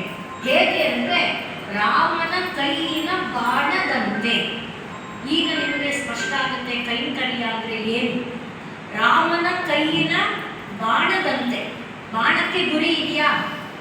ಬಾಣಕ್ಕೆ ವೇಗ ಇದೆಯಾ? ಬಾಣಕ್ಕೆ ಸಂಕಲ್ಪ ಇದೆಯಾ? ಸಂಕಲ್ಪ ಯಾರೊಳಗಿದೆ? ವ್ಯಕ್ತಿಯೊಳಗಿದೆ. ವೇಗ ಯಾರೊಳಗಿದೆ? ವ್ಯಕ್ತಿಯೊಳಗಿದೆ. ಅವನು ಎಷ್ಟು ರೋಷದಿಂದ ಎಳಿತಾನೆ ಅಷ್ಟು ವೇಗ ಬಾಣದ ಮೇಲೆ ಬರುತ್ತೆ. ಅವನು ಯಾರನ್ನ ಗುರಿಯಾಗಿರ್ತಾನೆ ಅದನ್ನು ಗುರಿಯಾಗಿ ಹೊಂದುತ್ತೆ. ಬಾಣಕ್ಕೇನಿದೆ? ಬಾಣ ನಿರ್ಜೀವ ಜಡವಸ್ತು ಅಲ್ಲದೆ. ಆದ್ರಿಂದ ಬಾಣದಲ್ಲಿ ಶಕ್ತಿಯನ್ನ, ಯುಕ್ತಿಯನ್ನ, ಗುರಿಯನ್ನ, ಧೈರ್ಯವನ್ನ, ಸ್ಥೈರ್ಯವನ್ನ ಎಲ್ಲ ತುಂಬೋನು ಯಾರು? ಹಾಗೆ ಹನುಮಂತ ಹೇಳ್ತಾ ಇದ್ದಾನೆ, ನಾನು ರಾಮನ ಕೈಯಿನ ಬಾಣ. ಸ್ಪಷ್ಟ ಆಗ್ತಾ ಇದೆಯಾ? ಅದು ಕೈಂಕರ್ಯ. ಅಂದ್ರೆ ಅದಕ್ಕೆ ಈಗ ಯೋಗ ಪ್ರವಿಶ್ಯವನ್ನು ಸೇರಿಸ್ಕೊಳ್ಳಿ. ನಾನು ಮಾತಾಡ್ತಾ ಇದ್ದೇನೆ ಅಂದ್ರೆ ನಾನಲ್ಲ, ನಾನು ನೋಡ್ತಾ ಇದ್ದೇನೆ ಅಂದ್ರೆ ನಾನಲ್ಲ, ನಾನು ಕೇಳ್ತಾ ಇದ್ದೇನೆ ಅಂದ್ರೆ ನಾನಲ್ಲ. ನನಗೆ ಕಿವಿ ಇರ್ಬೋದು, ಕಿವಿಯಲ್ಲಿ ಕೇಳುವ ಶಕ್ತಿಯೂ ಇರಬಹುದು. ನನ್ನ ಮನಸ್ಸು ಇಲ್ಲಿ ಬಂದು ಸೇರಲಿಲ್ಲ. ನಾವು ಇಲ್ಲಿ ಕೂತಿದ್ದೇವೆ ನಿಜ, ಮನಸ್ಸು ಮನೆಯೊಳಗೋ ಫ್ರೆಂಡ್ ಜೊತೆನೋ ಎಲ್ಲೋ ಪಿಕ್ನಿಕಲ್ಲೋ ಎಲ್ಲೋ ಹೋಗಿದ್ದಾರೆ ಭಾನುವಾರ ಎಂಜಾಯ್ ಮಾಡೋಕ್ಕೆ. ನಮ್ಗೆ ಹೋಗೋಕ್ಕಾಗಲಿಲ್ಲ. ಇಲ್ಲಿ ಕೂತಿದ್ದೇವೆ, ಮನಸ್ಸೆಲ್ಲ ಹೋಗ್ತಿದ್ರೆ ನಾನು ಮಾತಾಡ್ತಿದ್ದೀನಿ ಅಷ್ಟೇ. ಎಲ್ಲರ ಹೃದಯದೊಳಗೆ ಆ ಶಬ್ದ ಹೋಗಿರುತ್ತೆ ಅಂತ ಇಲ್ಲ ಅಲ್ವೇ? ಹಾಗೆ ಆದ್ರಿಂದ ಮನಸ್ಸು, ಬುದ್ಧಿ, ಇಂದ್ರಿಯಗಳಲ್ಲಿ ಆ ಚಟುವಟಿಕೆಯನ್ನು ತುಂಬಿ ಅದು ಹೊಂದುವಂತೆ ಮಾಡಿಸ್ತಾನಲ್ಲ, ಆ ಒಂದು ಭಾವವನ್ನ ನನಗೂ ಮತ್ತು ಪರಮಾತ್ಮನಿಗೂ ನಡುವೆ ಸೇರಿಸಿಕೊಳ್ಳಬೇಕು ಅನ್ನುವ ತತ್ವವನ್ನ ನಮಗೆ ಲೋಕಕ್ಕೆ ತಂದು ಬೋಧಿಸಿಕೊಟ್ಟವರು ಶ್ರೀರಾಮಾನುಜರು. ಗೊತ್ತಿದೆ, ಇಲ್ಲ ಅಂತಲ್ಲ, ಇರೋದನ್ನೇ ತೋರಿಸಿಕೊಟ್ರು ಅಷ್ಟೇ. ಈಗ ನಾ ಹೇಳಿದ್ನಲ್ಲ, ಯೋಗ ಪ್ರವಿಶ್ಯ ಮಮ ವಾಚಮಿಮಾಂ ಪ್ರಸುಪ್ತಾಂ ಅನ್ನುವ ಮಾತು ಧ್ರುವ. ಧ್ರುವ ಅಂದರೆ ಯಾವುದು? ಇದು 7ನೇ ಮನ್ವಂತರ, ವೈವಸ್ವತ ಮನ್ವಂತರ. ಧ್ರುವ ಹುಟ್ಟಿದ ಸ್ವಯಂಭುವ ಮನ್ವಂತರ, 7 ಮನ್ವಂತರಗಳಿಗೆ ಪೂರ್ವದಲ್ಲಿ ಅವಾಗೊಮ್ಮೆ ಹೇಳಿದ ಮಾತು. ಅದನ್ನೇ ಇವಾಗ ನಾವು ಮನನ ಮಾಡ್ಕೊಳ್ಬೇಕಂದ್ರೆ, ಅಂದರೆ ಅರ್ಥ ಮಾಡ್ಕೊಳ್ಬೇಕಾದ್ರೆ ಅದು ನಿಜವಾಗಿದೆ, ಯಾವಾಗಲೂ ಇದೆ. ಅದಕ್ಕೆ ಸ್ವಾಮಿ ವಿವೇಕಾನಂದರು ಒಂದು ದೃಷ್ಟಾಂತ ಹೇಳ್ತಾರೆ. ಈ ನ್ಯೂಟನ್ನು ಗ್ರಾವಿಟೇಷನಲ್ ಫೋರ್ಸ್ ಅನ್ನೋದನ್ನು ಕಂಡುಹಿಡಿದ್ನಲ್ಲ, ಹೇಗೆ ಮರದಿಂದ ಆ್ಯಪಲ್ ಬಿದ್ದಿದ್ದು ನೋಡಿ ಅಂತ ಹೇಳ್ತಾರಲ್ಲ, ಅಲ್ಲಿವರೆಗೆ ಗ್ರಾವಿಟೇಷನ್ ಫೋರ್ಸ್ ಇದೆಯಿಲ್ವಾ? ಇತ್ತು ತಾನೇ. ಆಗ ಅವರಿಗೆ ಹಾಗೆ ಯಾವಾಗಲೂ ಇದ್ದ ತತ್ವವನ್ನು ಶ್ರೀರಾಮಾನುಜರು ತನ್ನ ಅನುಭವದಲ್ಲಿ ಕಂಡು, ಏನೋ ಮಾಡ್ತೀನಿ, ನಾನು ಪ್ರವಚನ ಮಾಡ್ತೀನಿ, ನಾನು ಪ್ರಬಂಧ ಹೋಗ್ತೀನಿ, ನಾನು ಇನ್ನೇನೋ ಮಾಡ್ತೀನಿ, ಆಗಲ್ಲಪ್ಪ ನನಗೆ, ಆಗಲ್ಲಪ್ಪ ನನಗೆ, ಬೇಡ, ನೀನು ಮಾಡಿದ್ದನ್ನೇ ದೇವರ ಸೇವೆ ಅನ್ನು, ನಾನು ದೇವರ ದಾಸ ಅನ್ನು. ಈಗ ಹನುಮಂತ ತೋರಿಸಿದ್ದು ಅದೇ ತಾನೆ, ಎಲ್ಲಾದ್ರೂ ನಾನು ಅನ್ನ ದಾಸೋಹಂ ಕೋಸಲೇಂದ್ರಸ್ಯ ಅಂದ. ಯಾರಪ್ಪ ನೀನು? ನಾನು ದಾಸೋಹಂ ಕೋಸಲೇಂದ್ರಸ್ಯ. ಆ ಒಂದು ತತ್ವವನ್ನು ನಮಗೆ ಜೀವನದಲ್ಲಿ ಅಳವಡಿಸಿಕೊಂಡು ಬದುಕಿರಪ್ಪ. ಬೇರೆ ಏನು ಕಷ್ಟಪಡಬೇಡಿ, ಬೇಡ ಬೇಡ, ಅಧ್ಯಯನ ಬೇಡ, ಯಾವುದೂ ಬೇಡ. ನೀವು ಮಾಡೋ ಕೆಲಸವನ್ನು, ಇದನ್ನ ಬರೀ ನಮ್ಮ ಮಾತಲ್ಲ, ಗೀತಾಚಾರ್ಯ ಹೇಳ್ತಾನೆ, ಸ್ವಕರ್ಮಣ ತಮಭ್ಯರ್ಚ್ಯ ಸಿದ್ಧಿ ಮುಗಿದ್ದತಿ ಮಾನವ. ನೀನು ಮಾಡೋ ಕೆಲಸನೇ ಪರಮಾತ್ಮನ ಕೆಲಸ ಅಂತ ಮಾಡಿದರೆ ನಿನಗೂ ಸಿದ್ಧಿ ಇದೆ. ನೀನು ಮೋರೆ ಗುಡಿಸೋನು ಇರ್ಬೋದು, ನೀನು ಇದನ್ನು ಎತ್ತವನು ಇರಬಹುದು, ಯಾರಿಗೂ ಕೂಡ ನೀನು ಮಾಡುವ ಕೆಲಸನೇ ನಿನಗೆ ಮುಕ್ತಿಗೆ ದಾರಿ. ಅದನ್ನು ದೇವರ ಕೆಲಸ ಅಂತ ಮಾಡು ಅಷ್ಟೇ. ಆ ಒಂದು ತತ್ವವನ್ನೇ ರಾಮಾನುಜರು ಆ ಕಾಲದಲ್ಲಿ ತಂದುಕೊಟ್ಟರು. ಹಾಗೆ ತಂದುಕೊಟ್ಟವರು ಮತ್ತೆ ಭೇದ ಭಾವ ಮಾಡಲಿಲ್ಲ ಅನ್ನುವುದಕ್ಕೆ ಕಾಂಚೀಪೂರ್ಣರು, ಧನುರ್ದಾಸರು, ಮೋಹನಾಂಬ ನಿದರ್ಶನವನ್ನು ಕೊಟ್ಟೆ. ಅನೇಕ ನಿದರ್ಶನಗಳಿವೆ. ಇವರು ಕೂಡ ಅನೇಕ ಗುರುಗಳನ್ನು ಆಶ್ರಯಿಸಿ, ಅಂದರೆ ಗೋಷ್ಠಿಪೂರ್ಣರು, ಶ್ರೀಶೈಲಪೂರ್ಣರು, ಮಹಾಪೂರ್ಣರು, ಹೀಗೆ ಅನೇಕ ಗುರುಗಳನ್ನು ಆಶ್ರಯಿಸಿ ವಿದ್ಯೆಯನ್ನು ಕಲಿತುಕೊಂಡರು. ಅದರಲ್ಲಿ ತಿರುಕೋಟಿಯೂರನ್ನು ಊರಿನಲ್ಲಿ ಗೋಷ್ಠಿಪೂರ್ಣರಿದ್ದಾರೆ. ಅವರ ಹತ್ರ ಹೋಗಿ ನೀನು ತಿರುಮಂತ್ರವನ್ನು ಕಲಿತುಕೊಂಡ ಇವರದೇ ರಾಮಾನುಜರದೇ ಗುರುಗಳು, ಅವರು ಮಹಾಪೂರ್ಣ ಅಂತ. ಇವರಿಗೆ ಮಹಾಪೂರ್ಣರು ವೇದ, ಪ್ರಬಂಧ ಮೊದಲಾದ ಅನೇಕ ಪಾಠವನ್ನು ಹೇಳಿರ್ತಾರೆ. ಆದರೆ ತಿರುಮಂತ್ರವನ್ನು ಅವರು ಹೇಳಲ್ಲ. ನೀನು ತಿರುಕೋಟಿಯವರು ಗೋಷ್ಠಿಪೂರ್ಣರ ಹತ್ರ ಹೋಗಿ ಅಲ್ಲಿ ನೀನು ಅದನ್ನು ಕಲಿತ್ಕೊಂಡು ಬಾ ಅಂತ ಹೇಳ್ತಾರೆ. ಅವರು 18 ಸಲ ಬರ್ತಾರೆ ತಿರುಕೋಟಿಯವರಿಗೆ. ಗೋಷ್ಠಿಪೂರ್ಣರು ಅವರನ್ನ ಶಿಷ್ಯರಾಗಿ ಹೋಗಲ್ಲ, ಹೋಗಂತ ವಾಪಸ್ ಕಳಿಸ್ತಾರೆ. ಆದರೂ ರಾಮಾನುಜರು ನೋಡಿ, ಇದು ನಾವು ಕಲಿಬೇಕಂತ ಬಾಗುವಿಕೆಯ ವಿನಯವಂತಿಕೆ ಭಾವದಿಂದ ಬಂದಾಗ ಕೊನೆಗೆ ಆಯಿತು ಅಂತ ಶಿಷ್ಯನಾಗಿ ಸ್ವೀಕರಿಸಿ ಅವರು ತಿರುಮಂತ್ರವನ್ನು ಉಪದೇಶ ಮಾಡ್ತಾರೆ. ಉಪದೇಶ ಮಾಡುವಾಗ, ಅಪ್ಪ ಇದು ತುಂಬ ರಹಸ್ಯವಾದ್ದು, ಇದು ಜಪಿಸಿದಷ್ಟು ಮುಕ್ತಿಗೆ ದಾರಿಯನ್ನು ತೋರಿಕೊಡುವಂಥದ್ದು ಅಂತೆಲ್ಲ ಹೇಳಿ, ಇದನ್ನು ಗೋಪ್ಯವಾಗಿಟ್ಕೋ, ಇದನ್ನು ಸಂರಕ್ಷಿಸು, ಚೆನ್ನಾಗಿ ಜಪಿಸು ಅಂತ ಎಲ್ಲ ಹೇಳಿ ಕಳಿಸ್ತಾರೆ. ಇದು ಹಾಗೆ ಆಗಲಿ ಅಂತ ಬರ್ತಾರೆ. ಬಂದಾಗ ದಾರಿಯಲ್ಲಿ ಮನನ ಮಾಡ್ತಾ ಇದ್ದಾರೆ, ಇದು ಮುಕ್ತಿಗೆ ದಾರಿ ಅಂತಾರಲ್ಲ, ನಾನೊಬ್ಬ ಮುಕ್ತನಾದರೆ ಸಾಕ. ಪಾಪ ಎಷ್ಟು ಕೋಟಿ ಜೀವ ಸಂಖ್ಯೆ ನೋಯ್ತಾ ಇದೆ. ದಿನ ಬೆಳಕಾದರೆ ಮಾನ ಅಪಮಾನಗಳು, ಸುಖ ದುಃಖಗಳು, ಕಷ್ಟ ನಷ್ಟಗಳು ಎಲ್ಲದರಲ್ಲಿ ಬೆಂದು ಹೋಗ್ತಾ ಇದೆ. ಈ ಎಲ್ಲ ಜೀವಿಗಳ ಉದ್ಧಾರ ಆಗಬೇಡವಾ ಅಂತ ಯೋಚನೆ ಮಾಡಿದ್ರು. ಹಾಗೆ ಬರ್ತಾ ದಾರಿಯಲ್ಲಿ ಬಂದವರು ಒಂದು ದೇವಸ್ಥಾನ ಕಾಣ್ತು. ದೇವಸ್ಥಾನದ ಗೋಪುರದ ಮೇಲೆ ಹತ್ತಿ ಜೋರಾಗಿ ಕೂಗಕ್ಕೆ ಶುರು ಮಾಡಿದ್ರು, ಬನ್ನಿ ಬನ್ನಿ ಬನ್ನಿ, ನಾನು ನಿಮಗೆ ಮುಕ್ತಿಯ ದಾರಿಯನ್ನು ತೋರಿಸ್ಕೊಡ್ತೇನೆ, ನಾನು ಕಲಿತಿರುವುದನ್ನು ಹೇಳ್ತೇನೆ ಅಂತ ಜೋರಾಗಿ ಕೂಗಿ ಕರೆದು ಜನ ಎಲ್ಲ ಬಂದು ಸೇರಿದಾಗ ಆ ತಿರುಮಂತ್ರವನ್ನು ಉಪದೇಶ ಮಾಡಿದರು. ತಿರುಮಂತ್ರ ಎಲ್ಲರಿಗೂ ಗೊತ್ತಿರೋದು ಓಂ ನಮೋ ನಾರಾಯಣಾಯ ಅಷ್ಟಾಕ್ಷರಿ ಮಂತ್ರ.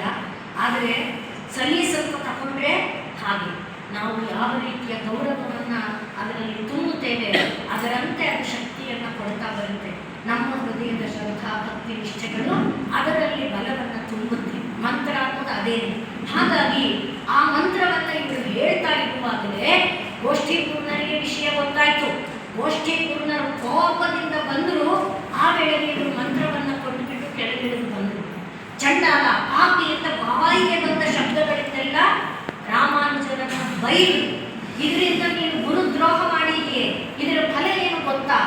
ಗೊತ್ತು ಗುರುಗಳೇ, ನಾನು ಅದನ್ನು ಸ್ವೀಕರಿಸಲಿಕ್ಕೆ ಸಿದ್ಧ ಇದ್ದೇನೆ. ನನಗೊಬ್ಬನಿಗೆ ನರಕ ಬರುತ್ತಾ ಬರಲಿ, ನಾನೊಬ್ಬ ಯಾವ ಕೂಪದಲ್ಲಿ ಬೀಳ್ತೇನೋ ಬೀಳಲಿ, ಇಷ್ಟು ಜನರಿಗೆ ಮುಕ್ತಿಯ ದ್ವಾರ ಇದೆ ಅಂದರೆ ಅದು ನಾನು ಸ್ವಾರ್ಥಿಯಾಗಿ ನಾನು ಇಟ್ಕೊಳ್ಳೋಕ್ಕೆ ಇಷ್ಟಪಡೋಲ್ಲ. ಇದು ರಾಮಾನುಜರ ಔನ್ನತ್ಯ, ಔದಾರ್ಯ, ವೈಶಲ್ಯ. ಅದು ಬೇರೆ ಗುರುಗಳಲ್ಲಿ ಇಲ್ಲ ಅಂತಲ್ಲ. ಮತ್ತೆ ಮೊದಲ ಕಥೆಯನ್ನು ನೆನಪು ಮಾಡಿಕೊಡಿ. ನಾವೀಗ ಸೀಮೆ ಇಟ್ಕೊಂಡಿರೋದು ರಾಮಾನುಜರಲ್ಲಿ. ಆ ಮಾತನ್ನು ನಾನಿಲ್ಲಿ ಹೇಳ್ತಾ ಇದ್ದೇನೆ. ಹಾಗೆ ಆ ಪರಂಪರೆಯಲ್ಲಿ ತಾನು ಎಲ್ಲ ಜೀವಿಗಳ ಉದ್ಧಾರ. ಈಗ ಅಕಸ್ಮಾತ್ ತುಂಬಿ ಮಳೆ ಜೋರಾಗಿ ಬಂದು ಹೇಮಾವತಿ, ಇದೆಲ್ಲ ನೀವು ಜಿಯೋಗ್ರಾಫಿಕಲಿ ಯೋಚನೆ ಮಾಡಿಕೊಂಡ್ರೆ ಗೊತ್ತಾಗುತ್ತೆ. ಹೇಮಾವತಿ, ಲೋಕ ಇವೆಲ್ಲ ಒಂದು ಕಡೆಯಿಂದ ಹರ್ಕೊಂಡು ಬಂದು ನಮ್ಮ ಕಾವೇರಿಗೆ ಸೇರುವಂಥ ನದಿಗಳು. ಆ ಎಲ್ಲ ಸೇರಿದಾಗ KRS ಡ್ಯಾಮ್ ಬರೋದು. ಅದಕ್ಕೆ ಮುಂಚಿನ ವ್ಯವಸ್ಥೆ ನಾನು ಹೇಳ್ತಾ ಇರೋದು.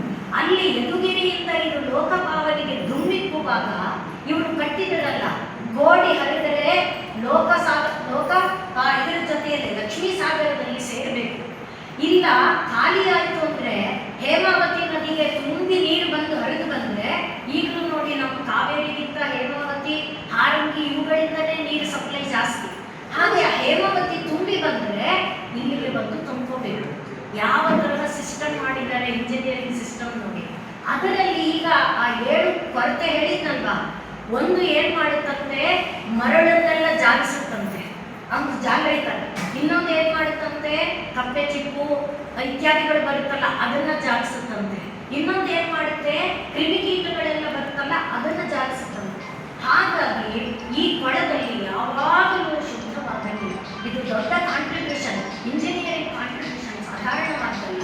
ಈ ರೀತಿಯಾಗಿ ಶ್ರೀರಾಮಾನುಜರು ನಮ್ಮ ಕರ್ನಾಟಕದಲ್ಲೂ ಕೂಡ ಇಲ್ಲಿಂದ ಮುಂದಕ್ಕೆ ಅವರು ಎಡೆತಲೆಗೆ ಹೋದರು, ಕಿರಂಗೂರಿಗೆ ಹೋದರು, ಹಾಗೆ ಪಾಂಡವಪುರಕ್ಕೆ, ತಲಕಾಡಿಗೆ, ತರಕಣಾಂಬಿಗೆ, ಎಲ್ಲ ಕಡೆಯಲ್ಲಿ ನಾರಾಯಣ ದೇವಾಲಯಗಳು ಏನೇನು ಪಾಳು ಬಿದ್ದಿದ್ದು ಎಲ್ಲವನ್ನ ಉದ್ಧರಿಸಿ ಚೆನ್ನಾದ ಈಗ ಒಂದು ಸುವ್ಯವಸ್ಥಿತವಾದ ಸ್ಥಿತಿಯಲ್ಲಿ ಇರುವಂತೆ ಮಾಡಿದರು. ಹಾಗೆ ರಾಮಾನುಜರು ಎಲ್ಲರಿಗೂ ಒಂದು ಸಾಮಾಜಿಕ ನ್ಯಾಯ, ಎಲ್ಲರೂ ಕೂಡ ಭಗವಂತನ ದಾಸರು ಅನ್ನುವ ಮೊದಲ ವಿಚಾರವನ್ನು, ಎರಡನೇದು ಎಲ್ಲರೂ ಮೋಕ್ಷಕ್ಕೆ ಅರ್ಹರು ಅನ್ನುವ ವಿಷಯವನ್ನು, ಮೂರನೇದು ಪ್ರತಿಯೊಬ್ಬರೂ ಕೂಡ ದೇವರ ಸೇವೆಯನ್ನು ಮಾಡಬೇಕು, ತಾವು ಮಾಡುವ ಕೆಲಸವನ್ನೇ ದೇವರ ಸೇವೆ ಅಂತ ಭಾವಿಸಬೇಕು ಅನ್ನುವಂತೆ ಮಾಡಿದ್ದು. ಮತ್ತೆ ತಾನು ಕೃಷಿಕರಿಗೆ ಸಹಾಯ ಮಾಡಿದ್ದು, ಕೃಷಿಕರೊಡನೆ ಕೃಷಿಕನಾಗಿ ತಾನು ಕೂಡ ದುಡಿದಿದ್ದು. ಹಾಗೆ ದೇವಾಲಯಗಳನ್ನು ಬರೀ ದೇವರ ಪೂಜೆಗಾಗಿ ಅಲ್ಲದೆ ಸಾಮಾಜಿಕ ಕ್ಷೇತ್ರವಾಗಿ, ಹೀಗೆ ಅಂದರೆ ಒಂದು ವಿಚಾರ ವಿನಿಮಯಗಳಿಗೆ, ಜ್ಞಾನ ಪ್ರಸಾರಕ್ಕೆ, ಇವುಗಳಿಗೆ ವಿನಿಯೋಗ ಮಾಡಬೇಕು ಅನ್ನುವಂಥ ತತ್ವವನ್ನು ತಂದಿದ್ದು. ಹೀಗೆ ಅನೇಕ ರೀತಿಯ ಕೊಡುಗೆಯನ್ನು ರಾಮಾನುಜರು ಸಾಮಾಜಿಕವಾಗಿಯೂ ಕೂಡ ಕೊಟ್ಟಿದ್ದಾರೆ, ಆಧ್ಯಾತ್ಮಿಕವಾಗಿಯೂ ಕೂಡ ಕೊಟ್ಟಿದ್ದಾರೆ. ಅಂಥ ಅವರು ಏನು ಅಂದರೆ, ಸುಂದರಕಾಂಡದಲ್ಲಿ ಮತ್ತೊಂದು ಹೇಳಿದ್ದೇನೆ, ಚಂದ್ರೋದಯದ ವರ್ಣನೆ ಬರುತ್ತೆ ಸುಂದರಕಾಂಡದಲ್ಲಿ. ಲೋಕಸ್ಯ ಪಾಪಾನಿ ವಿನಾಶಯಂತಂ ಅಂತ ಚಂದ್ರ ಆಕಾಶದಲ್ಲಿ ಬಂದ, ಲೋಕದ ಪಾಪಗಳನ್ನು ನಾಶ ಮಾಡುವುದಕ್ಕಾಗಿ ಬಂದ. ಯಾಕೆಂದರೆ ರಾತ್ರಿಯನ್ನು ದೋಷ ಅಂತ ಕರೀತಾರೆ ಸಂಸ್ಕೃತದಲ್ಲಿ. ರಾತ್ರಿನೇ ಎಲ್ಲ ಪಾಪ ಕಾರ್ಯಕ್ಕೆ ಪ್ರೇರಣೆ. ರಾತ್ರಿ ಅಂದರೆ ಕತ್ತಲೆ, ಕತ್ತಲೆ ಅಂದರೆ ಮೋಹ, ಕತ್ತಲೆ ಅಂದರೆ ಬೇಕು ಬೇಕು ಬೇಕೆಂಬ ಆಸೆ ಇದೆಯಲ್ಲ, ಅದೇ ಕತ್ತಲೆ. ಅದನ್ನು ಲೋಕಸ್ಯ ಪಾಪಾನಿ ವಿನಾಶಯಂತಂ. ಹಾಗೆ ಶ್ರೀರಾಮಾನುಜರು ಅವರು ಬಂದ ಕಾಲದಲ್ಲಿ ಲೋಕದಲ್ಲಿ ಎಂಥ ಪಾಪಗಳಿತ್ತೋ, ಎಂಥ ಪಾಪ ಮನೋಧರ್ಮಗಳಿತ್ತೋ, ಎಂಥ ಸಂಕುಚಿತ ಚಿಂತನೆಗಳಿತ್ತೋ, ಆ ಎಲ್ಲವನ್ನ ದೂರ ಮಾಡಿದಂಥ ಚಂದ್ರನಾಗಿ ಅವರು ಸಮಾಜದಲ್ಲಿ ಉದಯಿಸಿದರು. ಹಾಗೆ ಮಹೋದಧಿಂಚಾಪಿ ಸಮೇಧಯಂತಂ. ಸಮುದ್ರ ಚಂದ್ರ ಬಂದರೆ ಉಕ್ಕಿ ಹರಿಯುತ್ತೆ. ಹಾಗೆ ಆ ಕಾಲದಲ್ಲಿ ಆ ಸಮಾಜದಲ್ಲಿ ಜನಗಳು ಏನು ಕಷ್ಟದಿಂದ ನೊಂದಿದ್ರು, ಅವರೆಲ್ಲರ ಹೃದಯದಲ್ಲಿ ಆನಂದದ ಉಕ್ಕುವಿಕೆಯನ್ನು, ಆನಂದ ಉಕ್ಕುವಿಯಂತೆ ಮಾಡಿದರು. ಅದರಿಂದ ಮಹೋದಧಿಂಚಾಪಿ ಸಮೇಧಯಂತಂ ಭೂತಾನಿ ಸರ್ವಾಣಿ ಚ ರಾಜಯಂತಂ. ಎಲ್ಲ ಜೀವಿಗಳನ್ನು ವಿರಾಜಮಾನವಾಗುವಂತೆ ಮಾಡಿದರು. ಯಾವುದರಿಂದ? ಭಗವನ್ ನಾಮವನ್ನು ಕೀರ್ತನೆ ಮಾಡುವುದರಿಂದ. ಹೇಳ್ರಪ್ಪ, ಎಲ್ಲರೂ ನಾರಾಯಣ ಅನ್ನಿ. ನಾರಾಯಣ ನಾರಾಯಣ ನಾರಾಯಣ ನಾರಾಯಣ ನಾರಾಯಣ ಹರಿ ಓಂ ಹೇಳಿ. ನಾರಾಯಣ ನಾರಾಯಣ ನಾರಾಯಣ ಹರಿ ಓಂ. ನಾರಾಯಣ ನಾರಾಯಣ ನಾರಾಯಣ ಹರಿ ಓಂ. ನಾರಾಯಣ ನಾರಾಯಣ ನಾರಾಯಣ ಹರಿ ಓಂ. ನಾರಾಯಣ ನಾರಾಯಣ ನಾರಾಯಣ ಹರಿ ಓಂ. ನಾರಾಯಣ ನಾರಾಯಣ ನಾರಾಯಣ ಹರಿ ಓಂ. ಹಾಗೆ ಜನರ ಹೃದಯದಲ್ಲಿ ನಾರಾಯಣ ನಾಮದ ಬೀಜವನ್ನು ಬಿತ್ತಿ ಎಲ್ಲರ ಹೃದಯದಲ್ಲಿ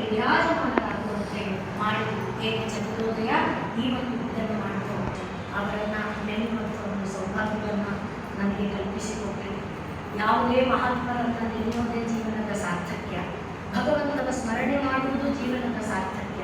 ಅಂಥ ಒಂದು ಜೀವನದ ಸಾರ್ಥಕ್ಯದ ಒಂದು ಕಿಂಚಿತ್ ಗಳಿಗೆಗೆ ನೀವೆಲ್ಲರೂ ನನಗೆ ಅವಕಾಶವನ್ನು ಕಲ್ಪಿಸಿಕೊಟ್ಟಿದ್ದೀರಿ. ನಿಮ್ಮೆಲ್ಲರಿಗೆ ಮತ್ತೊಮ್ಮೆ ಹೃದಯಪೂರ್ವಕ ಕೃತಜ್ಞತಾಪೂರ್ಣ ನಮನ.